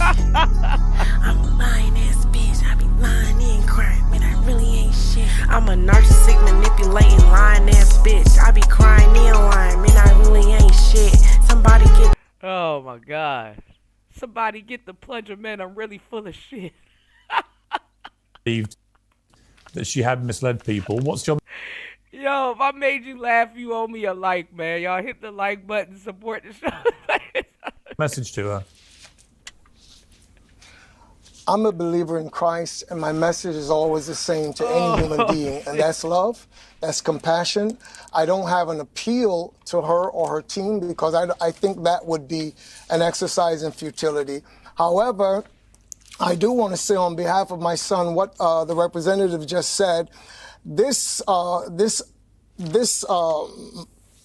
passion in his heart for criminal justice reform, prison reform, that didn't start because he got stabbed the other day 14 times.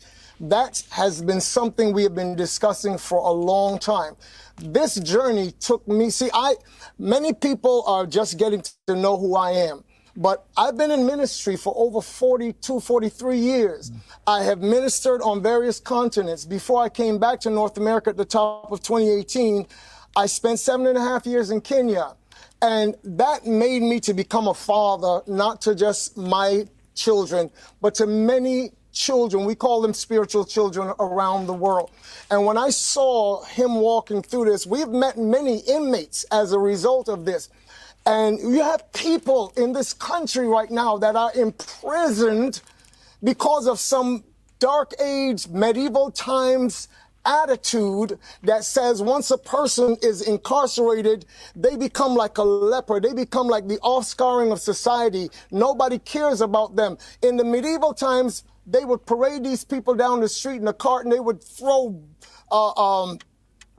rotten cabbages, tomatoes, and anybody that was locked away in the Tower of London or the Bastille in France or wherever, they were the offscouring of society. We still maintain that attitude up to this day, whether we realize it or not, how we treat people. But these are people, and their souls are being bartered and traded by billionaires who are making so much money from the federal government to keep these people in prison, and they are not being treated. The amount of money these people are making is more than enough to make sure that they are treated properly and rehabilitated. But we consistently create this atmosphere of criminality that pushes people to commit more crimes while they're inside. They're released. They come out worse because their minds are so frayed from the trauma that they go through.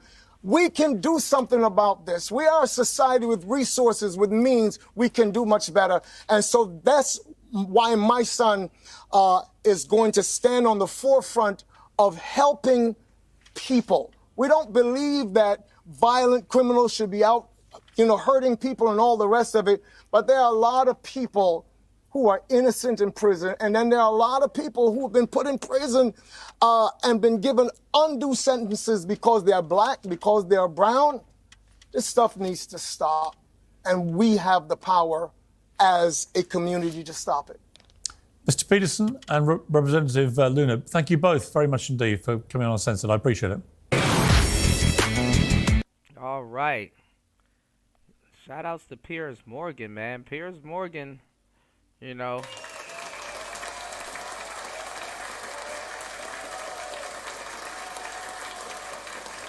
been doing an excellent job. Shout outs to Piers Morgan. Gotta give it up to him. He said, if you had something to say to Megan Thee Stallion, what would you say? I know what I would say. They're great. I'm a lying ass bitch. I'm a lying ass bitch. I be lying and crying, man. I really ain't shit. I'm a narcissistic, manipulating, lying ass bitch. I be crying and lying, man. I really ain't She said narcissistic. Crazy. shit. Somebody get the plunger. Yeah, I'm really full of shit.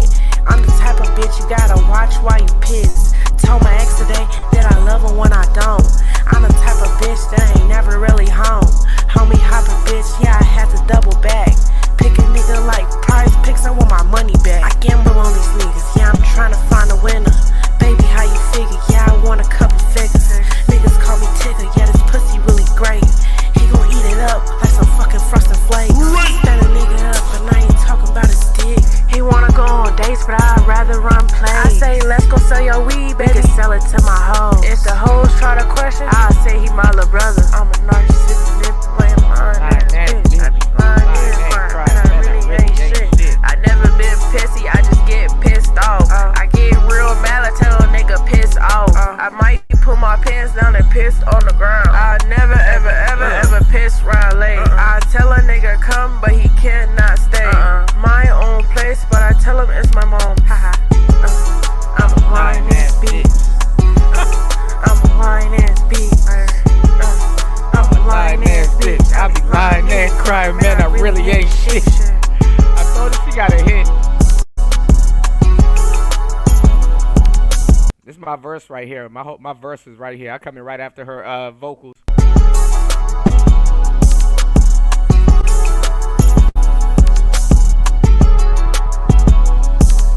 Yeah, y'all.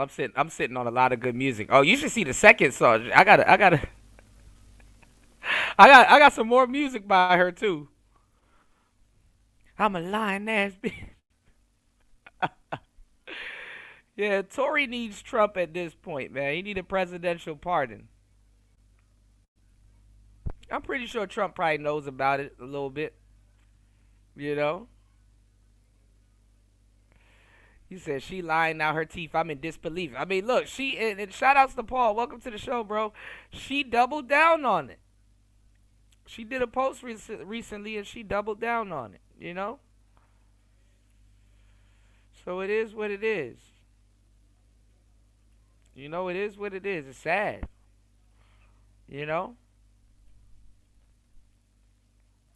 See, I think if Tory told, I wouldn't call it snitching.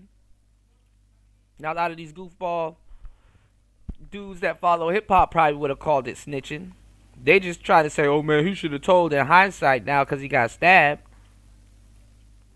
Knowing damn well they would have ran straight to their platforms and called him a snitch. And I ain't gonna lie, it's not gonna look, how they're gonna frame it is that, oh, look at how Tory got another woman locked up. Well, she shot the bitch. I ain't shoot the bitch. So he got railroaded. He ended up protecting both of them and got railroaded. They have no decorum. And then, let me tell you something. Since Megan is a lying ass bitch, she be lying and crying, man, she really ain't shit. I'm going to tell you some real shit. It's in Megan's best interest now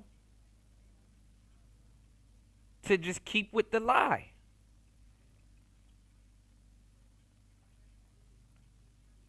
They all lying. Kelsey lying. Megan lying. And Tory ain't speaking up, which is just as good. So it's like you got what you bargained for. Sadly.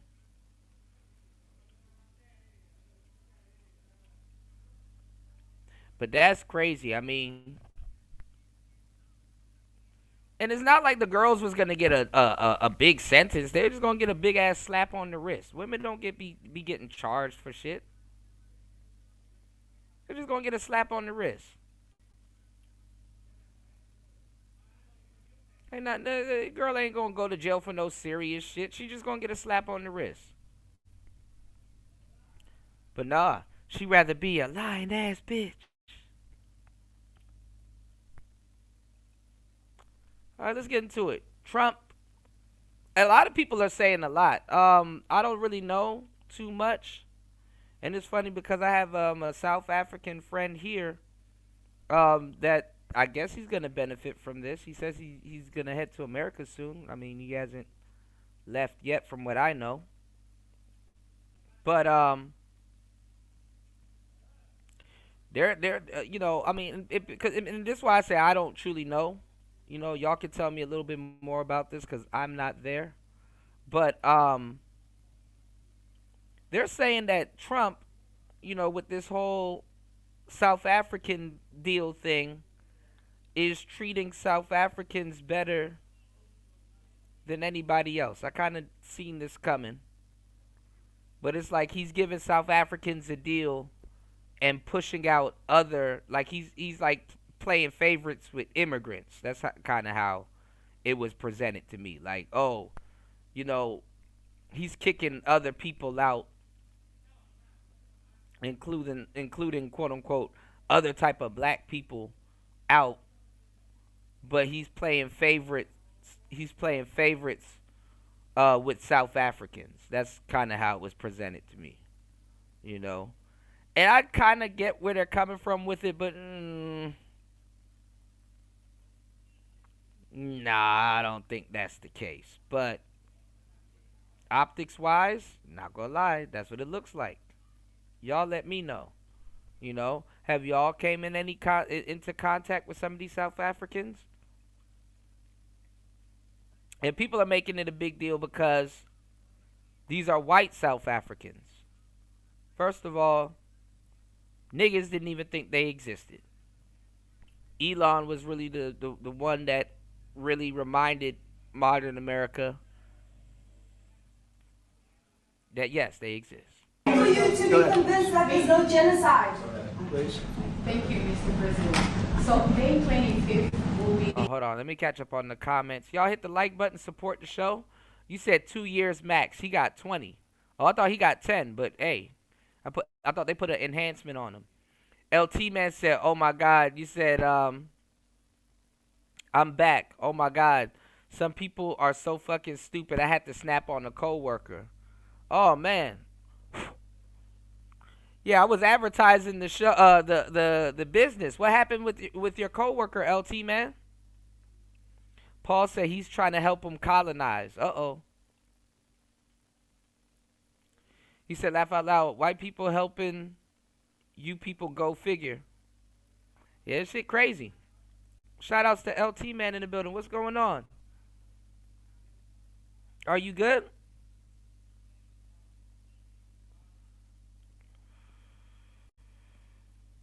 Make sure you guys hit the like button. Head over to hempforfitness.com. That is hempforfitness.com. Let's get into it. The celebration of Africa Day, which pretty much a lot of celebration will be taking place around the world, including here in the United States. What is your message to the entire African continent, African people in this important occasion? Well, I want to see peace and I want to see happiness. And then, you know, too, Trump gotta promise them their safety. You know. All right, let's go. I want to see health, and you have incredible land. There's tremendous value. A lot of countries don't have that value in the land. The value you have. We have a situation. I think you probably heard about it. We've done through some very talented people help settle a war that's been raging for years, Rwanda and the Congo, and I think we've done it. Believe it or not, I think we've done it. And could you just say a few words about that, my friend? Yes. A couple of weeks ago, the two parties signed a declaration of principle in which they agreed on the way forward. And they have both submitted draft peace agreements, and we have put together one that incorporates both of their suggestions, and we've given it to them. So we're in the process of finalizing Looking this. good, right? Looking very good. No, we have to thank you for even those efforts, because the African continent, particularly SADC, our Southern African Development Community, has for years been seeking to foster peace in the Democratic Republic of the Congo. So all efforts, including those from outside the continent and inside the continent, are really worthwhile. We are removing our troops from there so that peace can then prevail in that whole area. And we hope that with the support of the international community, we will really have peace in that area. It's so vital, it's so important for the whole region. Well, we sent our people there, and I think we did a very good job, as headed by my friend, and that was great. That was great. I mean, I'm just hearing phenomenal reports, because all I'm hearing is death, and they're chopping heads off, and it's horrible over there. Oh my God. And Trump has like a way of being comedic, even when he's not trying, man. They're chopping heads off. it was really brave of you to go there, and I really appreciate it. And it looks like that. It looks like we have something very, very substantial. We also talked about trade with them. And I was just listening to a thing where Hulk Hogan says that he owns his name. That was pretty interesting. You know, because the Incredible Hulk and stuff like that. We'll get into that later, though. In terms of rare earth, really more for the. It's like if you take a look at what we just did with Pakistan and India, we settled that whole thing, and I think I settled it through trade. We're doing a big deal with India. We're doing a big deal with Pakistan, and I said, "What are you guys doing?" You know, somebody had to be the last one to shoot. But the shooting was getting worse and worse, bigger and bigger, deeper and deeper into the countries. And we spoke to them, and I think we, I hate to say we got it settled, and then 2 days later, something happens, and they say it's Trump's fault. But Pakistan has got some excellent people and some really good, great leader. And India is my friend, Modi. I did hear about that. And he's a mutual friend. Yeah, he's a great guy. And I called them both, and we just did something good. We're trying to settle Russia, Ukraine. We spoke with President Putin for 2.5 hours the day before yesterday. I think we made a lot of progress, but that's a bloodbath. 5,000 people are being killed a week, 5,000 soldiers a week, not including people in cities and towns that are also being killed. So we're trying to help. And it doesn't affect us. It's not our people. It's not our soldiers. It's Ukraine and it's Russia, but if we can save 5,000 souls, we'll do it. We're pretty good at it. But that's a bad situation. That is a really bad situation. Well, you'll recall when President Zelensky was coming to South Africa, that's when I spoke to you. That's right. We both agreed that we need to push the peace message so that there can really be peace. And we've been involved in the Ukraine-Russia conflict for quite a while. Through my Minister of State Security here, we've been dealing with them, the exchange of children who were taken away, going through names and addresses and all that. So we've been invested in that whole process as well. And the moves that you're making are fully supported by us because we would like to see the end of that war. Now let me ask y'all a question. If Kamala had won, do you think any of this would have happened? If Kamala had won, do you think any of this? Hold on. Oh shit. Hold on, y'all. This thing was still playing. Do you think Kamala would have stopped any of this stuff? Let me know, y'all. Alright, we're trying to reach a goal of at least $40, 50 bucks. And we're behind on our goal. If you guys are enjoying the show, we're 3 hours and 26 minutes into the madness. Please hit the like button, support the show. It's Player Talk Radio. Let's get it. Let's go. Sure. I called Zelensky. Let me know. Y'all think Kamala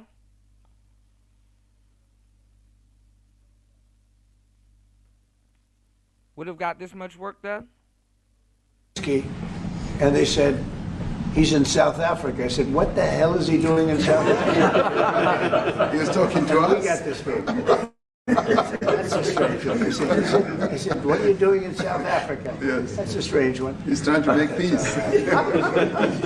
But we're taking him. You know, we were lucky because we had the great Nelson Mandela, who taught us how to create peace, to make peace. So we were imparting some of those lessons to him, some of those learnings, and I specifically mentioned to him that this is how Nelson Mandela taught us. That when you want to have a peace in a country, do it on an unconditional basis and sit down and talk. And that's precisely what I'm sure he's going to heed. Well, we're going to see what happens with that when it's there's a lot of hatred, there's a lot of death. It's a bloodbath. It is. Unfortunately. I get the satellite pictures of that field, of that killing field. You never saw anything like it in your life. It's horrible. It's a horrible thing that goes on, but I think we've made big progress.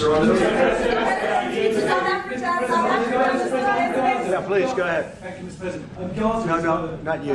Right here. He's from South Africa. Go ahead, please. What are you expecting on the ICJ case? Are you expecting South Africa to drop that? Is that what you're trying to do? On which case? The ICJ the International Criminal Justice. I don't expect anything, to be honest. I really don't. I don't know. It's they've got a case. There's a lot of anger there, tremendous anger. I don't expect anything. We'll see what happens. We'll have a ruling, and who knows what the ruling is going to mean. Yeah. On that subject of Gaza, Mr. President, are you going to be speaking to Prime Minister Netanyahu about Israel's renewed offensive there? There's been a lot of concern from European countries. The Pope has expressed concern. Are you going to be asking Prime Minister Netanyahu to tone down the offensive in Gaza to let more aid in? Was that a question or a statement? This guy, you never change. Mr. President, what would it take for you to be convinced that there's no white genocide in South Africa? Well, I can answer that for the President. It's for him. No, seriously. I'd rather have him answer. Yeah, I'd rather answer that. It will be. Our President will respond to you. Yeah, Thank you, Mr. President. It will take President Trump listening to the voices of South Africans, some of whom are his good friends, like those who are here.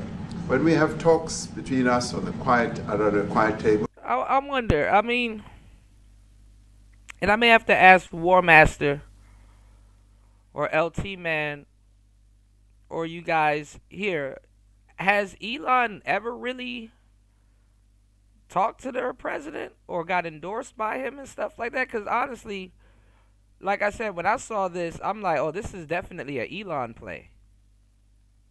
You know? I mean, obviously, South Africa and America have their, relationships and stuff like that. But this is definitely an Elon play. You out your mind if you think this is not an Elon play, or there's no particular type of attention, put on this situation because of Elon, But then again, Elon is just one person, and money influence can get you but so far, but I don't know. I guess it can go but so far in his own country, Shout outs to LT, man. Yeah, what's going on? You said, so Kuda, you said, I'm back. I hate when a person, let's just say with blue eyes and 1 year of working, comparing my 27 years of experience. That's what happens. I mean, they think they can take the old man. I know more than you. I smoke cannabis. They think, they got Chat GPT and AI now, LT, man. They think, they know more than you.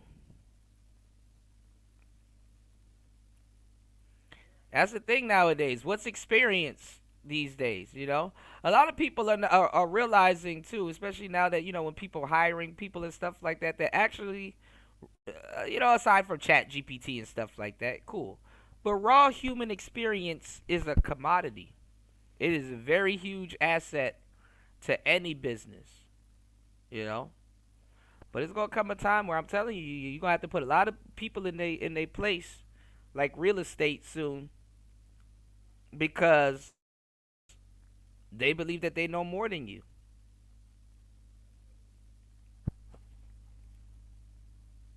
"27 years of experience is not even acknowledged. People don't care anymore, In other places, 27 years of experience would make you a what, y'all? A master teacher. A grandmaster, damn near. Anything north of a decade, honestly. But people don't want to listen. So what's 27 years? Right, LT, man. That's the future, man. That's the world that we live in today. Everybody's an expert. It will take President Trump to listen to them. I'm not going to be repeating what I've been saying. I would say if there was Afrikaner farmer genocide, I can bet you these three gentlemen would not be here, including my Minister of Agriculture. He would not be with me. So it'll take him, President Trump, listening to their stories, to their perspective.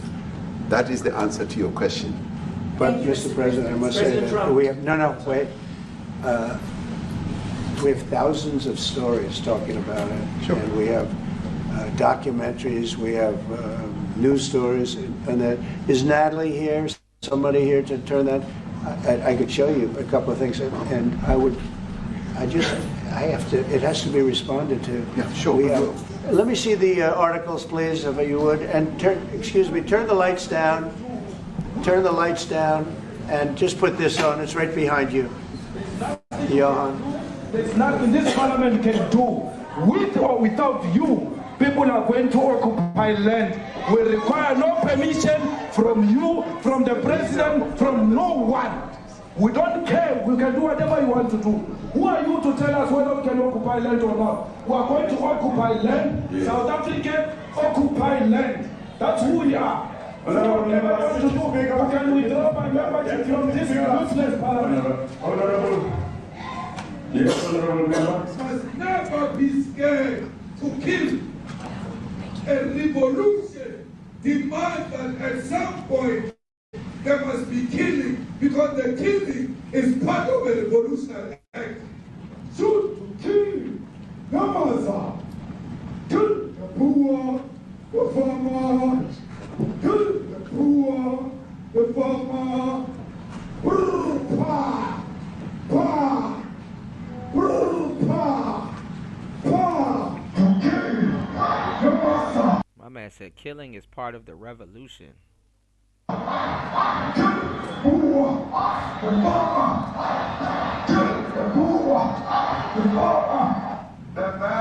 sound like he's listening to. He sound like he listening to a church sermon. Yo, pussy! Hey, bring the camera, sir. Of DJ is a white man. So these people, when you want to hit them hard, go after a white man. They feel a terrible pain because you have touched a white man. Not because Mashawa and Suri will not be touched. They will be touched, no one. But we are starting with this whiteness.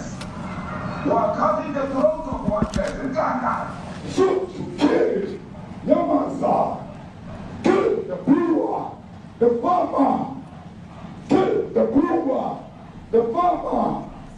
Pa, pa, pa. Shoot to kill Yamasa. Kill the brewer, the farmer. Kill the brewer, the farmer.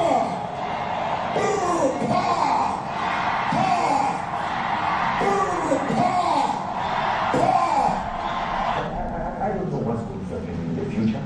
I'm saying to you, was not called for the killing of white people, at least for now.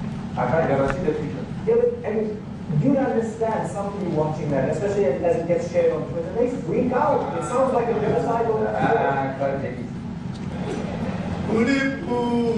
Shout outs to LT, man.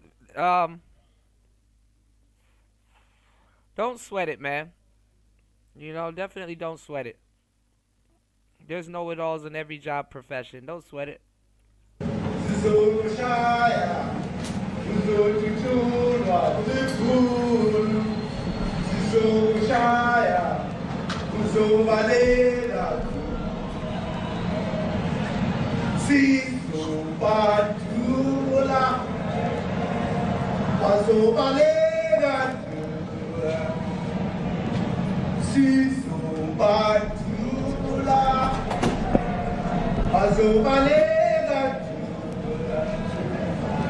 Who will expropriate land without compensation, whether they like it or not. If they object, they can seek refugee in America. Now this is very bad. These are burial sites right here. Burial sites. Over 1,000 of white farmers, and those cars are lined up to pay. Oh, see, they bring in the white man to help the white people. I know somebody gonna say it, and it's like, well, I guess they happy for any type of help they can get from the U.S. Especially in these times, you have Putin going codeine crazy. So hey.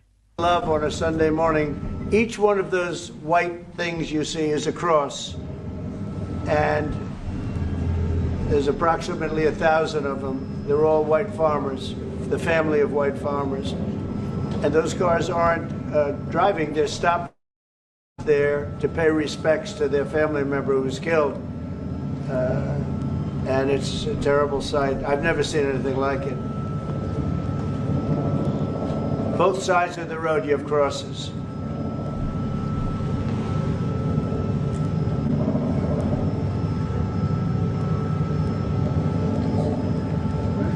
Those people were all killed. Have they told you where that is, Mr. President? No, I'd like to know where that is. In your country, doesn't it? This I've never seen. But okay. I mean, it's in South Africa. That's where. It's in your country, right? We need to find out.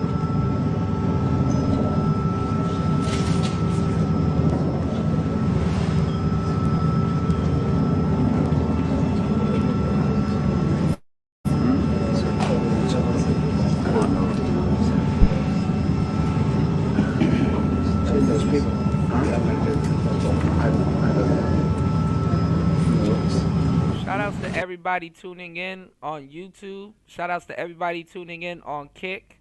Shout outs to everybody tuning in on Rumble. If you are tuning in and enjoying the show, please support the show.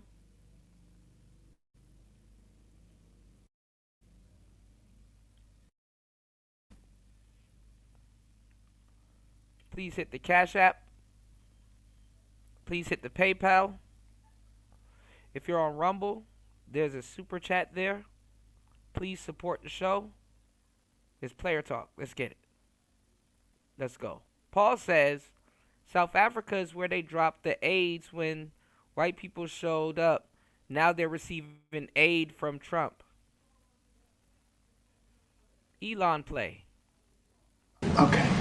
Mr. President, the Pentagon announced it would be accepting a Qatari jet to be used as Air Force One. What are you talking about? What are you talking about? You know, you to get out of here. What does this have to do with the Qatari jet? They're giving the United States Air Force a jet, okay? And it's a great thing. We're talking about a lot of other things. It's NBC trying to get off the subject of what you just saw. You are a real, you're a terrible reporter. Number one, you don't have what it takes to be a reporter. You're not smart enough. But for you to go into a subject about a jet that was given to the United States Air Force, which is a very nice thing, they also gave $5.1 trillion worth of investment in addition to the jet. Go back, you ought to go back to your studio at NBC because Brian Roberts and the people that run that place, they ought to be investigated. They are so terrible the way you run that network, and you're a disgrace. No more questions from you. Go ahead. Go ahead, talk about that. His name is Peter something. He's a terrible reporter. Quiet. Let's go. Thank you so much. President Trump, Anna Pilato from ENCA in South Africa. Thank you very much. Thank you very much, Steve. What would you like President Ramaphosa to do about the situation that we've just seen on the screen? I don't know. Look, these are articles over the last few days. Death of people. Death. Horrible death. Death. I don't know. To pick anyone. White South Africans are fleeing because of the violence and racist laws. And this is all, I mean, I'll give these to you. So when you say, what would I like to do? I don't know what to do. Look at this. White South African couple say that they were attacked violently. And, President Trump, when will you go and see for yourself if it isn't? well, I could do that. Look, here's burial sites all over the place. These are all white farmers that are being buried. And he asks about a jet that was given. You ought to be ashamed of yourself. You know, you are so bad. You're such a bad reporter.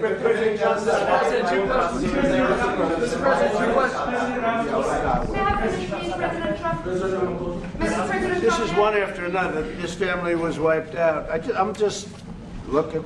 Can we get a report from President Ramaphosa? Give us your reaction to those videos, Mr. President. President Trump. Well, I think the videos are so. No. When you look at the videos, I mean, how does it get worse? And these are people that are officials, and they're saying that kill the white farmer and take their land. That's what. And I have other friends in South Africa. I have people that left. One in particular that says you can't go there. He said they want to take your land. They take your land and they kill you. It's okay, and they say it's okay to do. Now we're going to talk about it. But this is a tremendous look. This is a story. That's just so crazy how America, if you vote for a president in America, you're literally, to a certain degree, voting for somebody that got to turn around and save the goddamn world. Literally. To a certain degree, if you vote for a president in America, you're literally voting for somebody that got to damn near turn around and save the damn world. Imagine that. These are all people that recently got killed. Yeah. And I don't know how that part too, Paul. It can get any worse. These are and you know the men that you saw, the people that you saw in that movie, those are officials. Those are people that were in office. They had one march. They had a dance in your parliament, whatever you may call it, legislature. Well, let me clarify that. Yeah, let me clarify that, because what you saw, the speeches that were being made, one, that is not government policy. We have a multi-party democracy in South Africa that allows people to express themselves, political parties to adhere to various policies, and in many cases, or in some cases, those policies do not go along with government policy. Our government policy is completely against what he was saying, even in the parliament.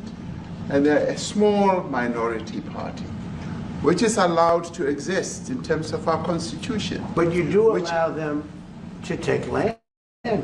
You do allow them to take land. No, nobody can and take then when land. they take the land, People are sitting here like, well, you're allowing them to do this. Wipe their ass out. That's what people are thinking. kill the white farmer. And when they kill the white farmer, nothing happens to them. No, there is nothing happens. There is criminality in our country. People who do get killed, unfortunately, through criminal activity, are not only white people. Majority of them are black people. And we have now The farmers are black. The farmers are not black. I don't say that's good or bad, but the farmers are not black.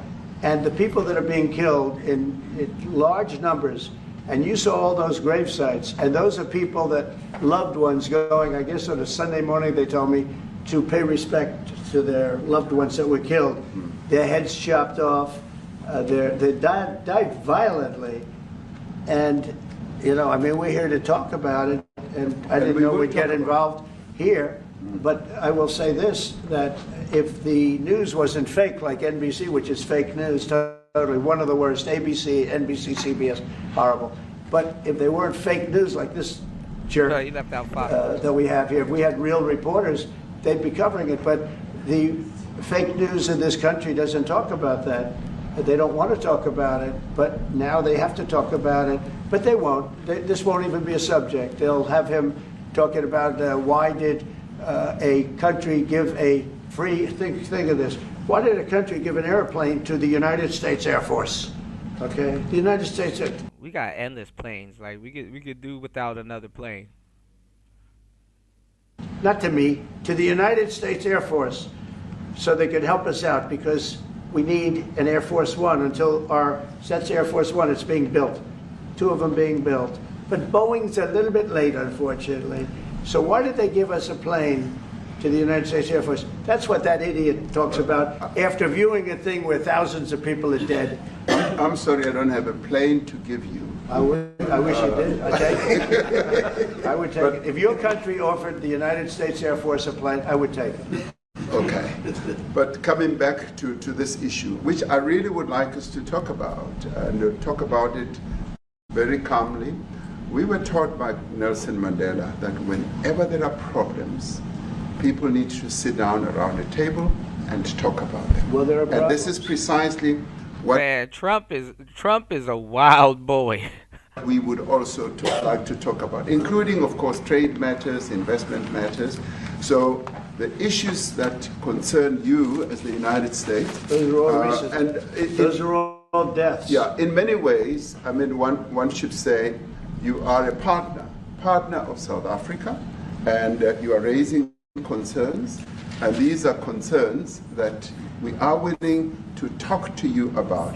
Let me just add quickly, you know, the criminality that we are experiencing in our country needs quite a lot of technological capability. And in one of our areas in South Africa, we're using US technology, which is able to, in many ways, identify where shootings are happening and all that. And I'd like to talk about that, because there is support that we can get from you as the United States to help us deal with all these acts of criminality. And that is what I believe partnership is all about. And we are here as a partner so that we can help each other whenever there are challenges. So I'd like us to discuss it, and of course outside of the media, so that we sit down and have a really good discussion that will lead to good outcomes. Are there any other further punitive measures that could be in place should you not be satisfied that South Africa is fixing some of the very bad things, in inverted commas, that you tweeted are happening? Well, there are a lot of bad things happening in many countries, but this in particular has been very, very bad, and because of we're going to have the whole world. So they're trying to really, I guess, milk the Elon leverage. They need some of that technology, that Western technology, y'all. America got to do a solid one. But they gotta have something to give America. You know, Trump's not about to just be giving away shit.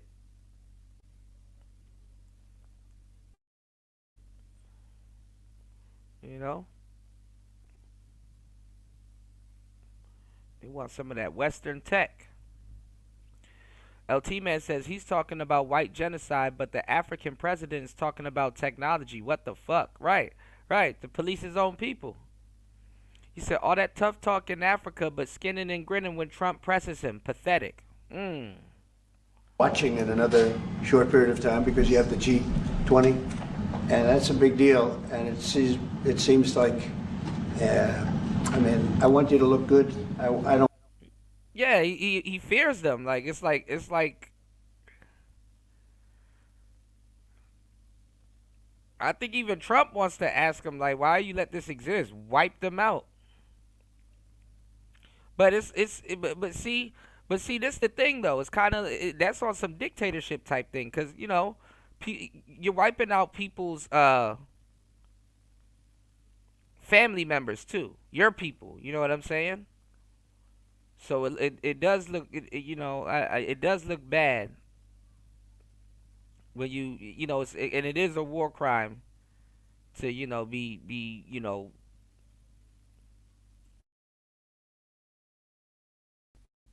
wiping out your own people like that, no matter what they're doing. Signed, that lets,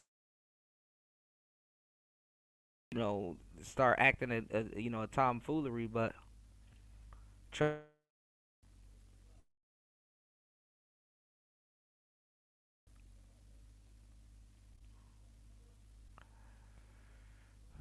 so he probably in a crazy position. But what is he gonna use the technology and do? What's the point of using the technology if you're not gonna at some point wipe them out? Well, you gonna let them know you got this technology and they start destroying it, and then you ask for more? Like, how does that work?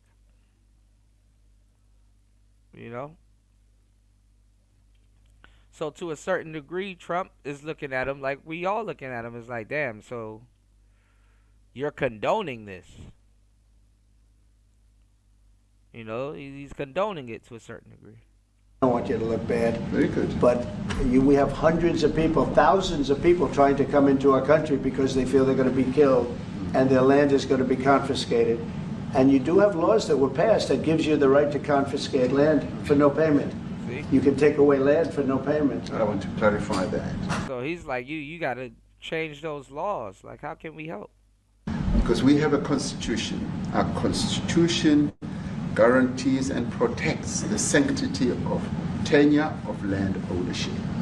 And that constitution protects all South Africans with regard to land ownership.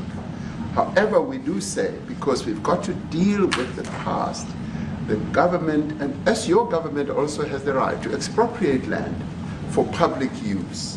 And you're doing that. And we've never really gotten underway with that. And we are going to be doing so. You're taking people's land away we have not. From them. And those people in many cases are being executed. Yeah. They're being executed. And they happen to be white, and most of them happen to be farmers. Mm-hmm. And that's a tough situation. I don't know how you explain that. How do you explain that? They're taking people's land away, and in many cases, those people are being executed. And in many cases, it's not the government that's doing it. It's people that kill them and then take their land, and nothing happens to them. But we have thousands of people that want to come into our country. They're also going to Australia in a smaller number.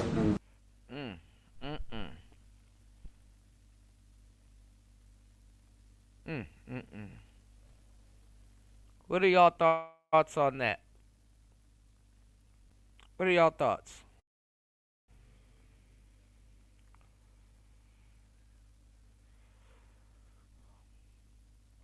He said they're also going to Australia. I never heard of. I didn't hear about them going to Australia. I know about them getting a deal in America.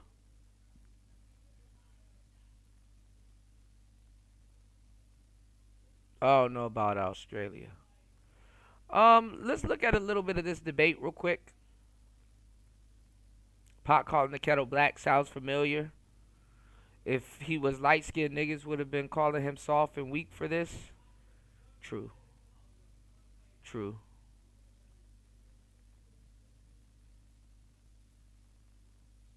Shout outs to everybody here.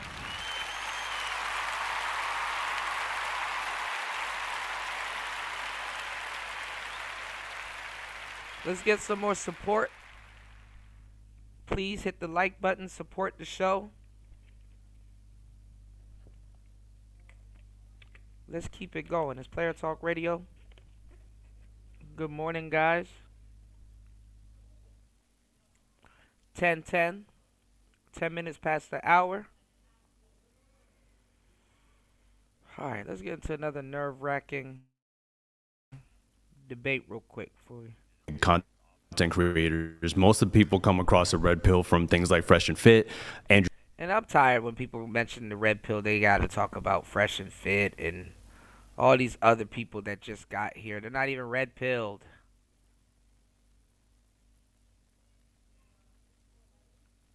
They're not even red pilled. They be like Andrew Tate and all this other shit. These are people that speak up against the red pill. They're not even red pilled. He said this nigga leads a whole country of blacks folding, but niggas here at 13% think they're ready for a race war. Hilarious. True. LT Man said this president of Africa is a big pill, a big pill of shit. Hey, yeah, he's more interested about in the technology. You picked up on that, LT Man? Blue pill rangers at best. LT Man said he knows what's happening to white Africans. Yeah, I remember a couple years ago we were talking about that. You know whose name disappeared too? Remember Coney?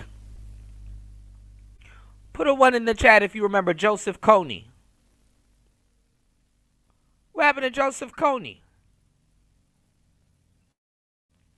Coney Island. Andrew Tate, this channel, that's how that packet is distributed, and there are prescriptive messages. How did they come across it? I don't know. The internet is the internet. The algorithm. Do you think they made it up? Do I think who made it up? That those red pill creators that you're talking about, do you think that they just made all that stuff up? No, I don't. I think there's too many similar messages for it to be made up. Yeah, so there's like sources for this stuff, right? Wherever they're sourcing it from, I'm not sure, but they're disseminating so like one such source would be a guy, his name is Rollo Tomasi. The godfather of the red pill. He's going to be pissed that I said that because it's like an ongoing meme, but he calls it a praxeology, right? So if it's praxeological from his perspective, he's saying there's no prescriptions here, right? It's not designed around prescriptors.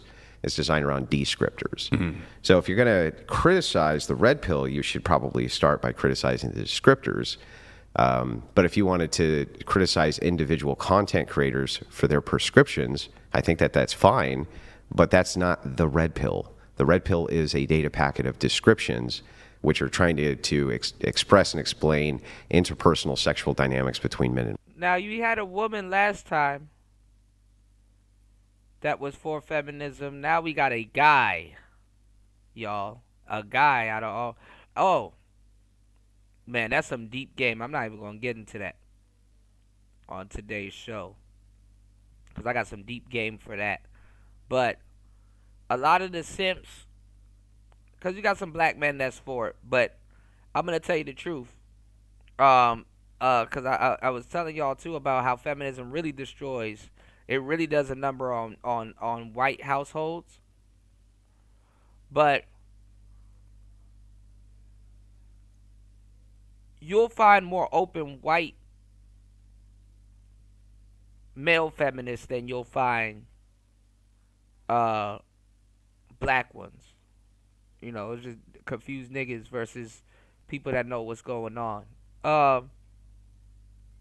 And plus, you got a lot of LGBT white male feminists. But anyway, let's get to it. Women. I think the gentleman you mentioned, most people haven't heard of. I think most people All of them have heard of him. I think most of the people are getting their information from the millions of subscriptions to Fresh and Fit and whatever. And Fresh and Fit, he goes on often. They have a very close Myron relationship. Gaines, I'm sure, is much more popular than him.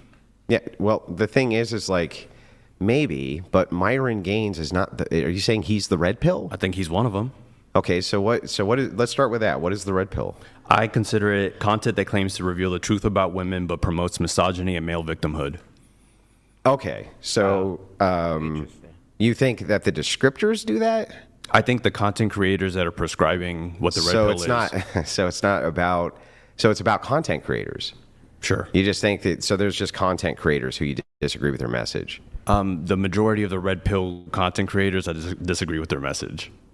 Well, well, what's the majority? Like, how many do you think there are? The most popular of the bunch. The ones that have the most viewers, subscribers. Okay, so who are these guys that you're talking about? Fresh and Fit is a big one. Andrew Tate is another one. And the Whatever Podcast is another one. Fresh Fit.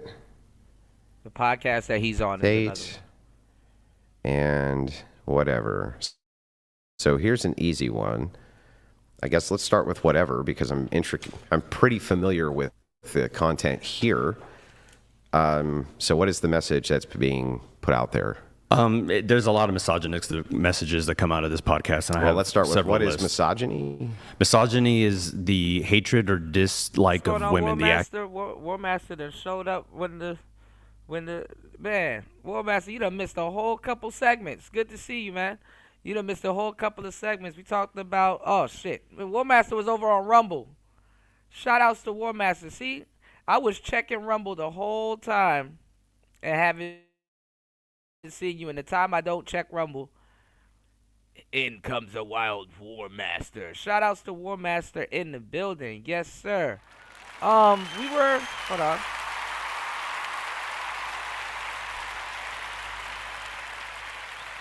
We were going over a video just recently before we got into this about Trump. I don't know if you've seen it, but Trump met up with the president of South Africa, and he was watching like this crazy video.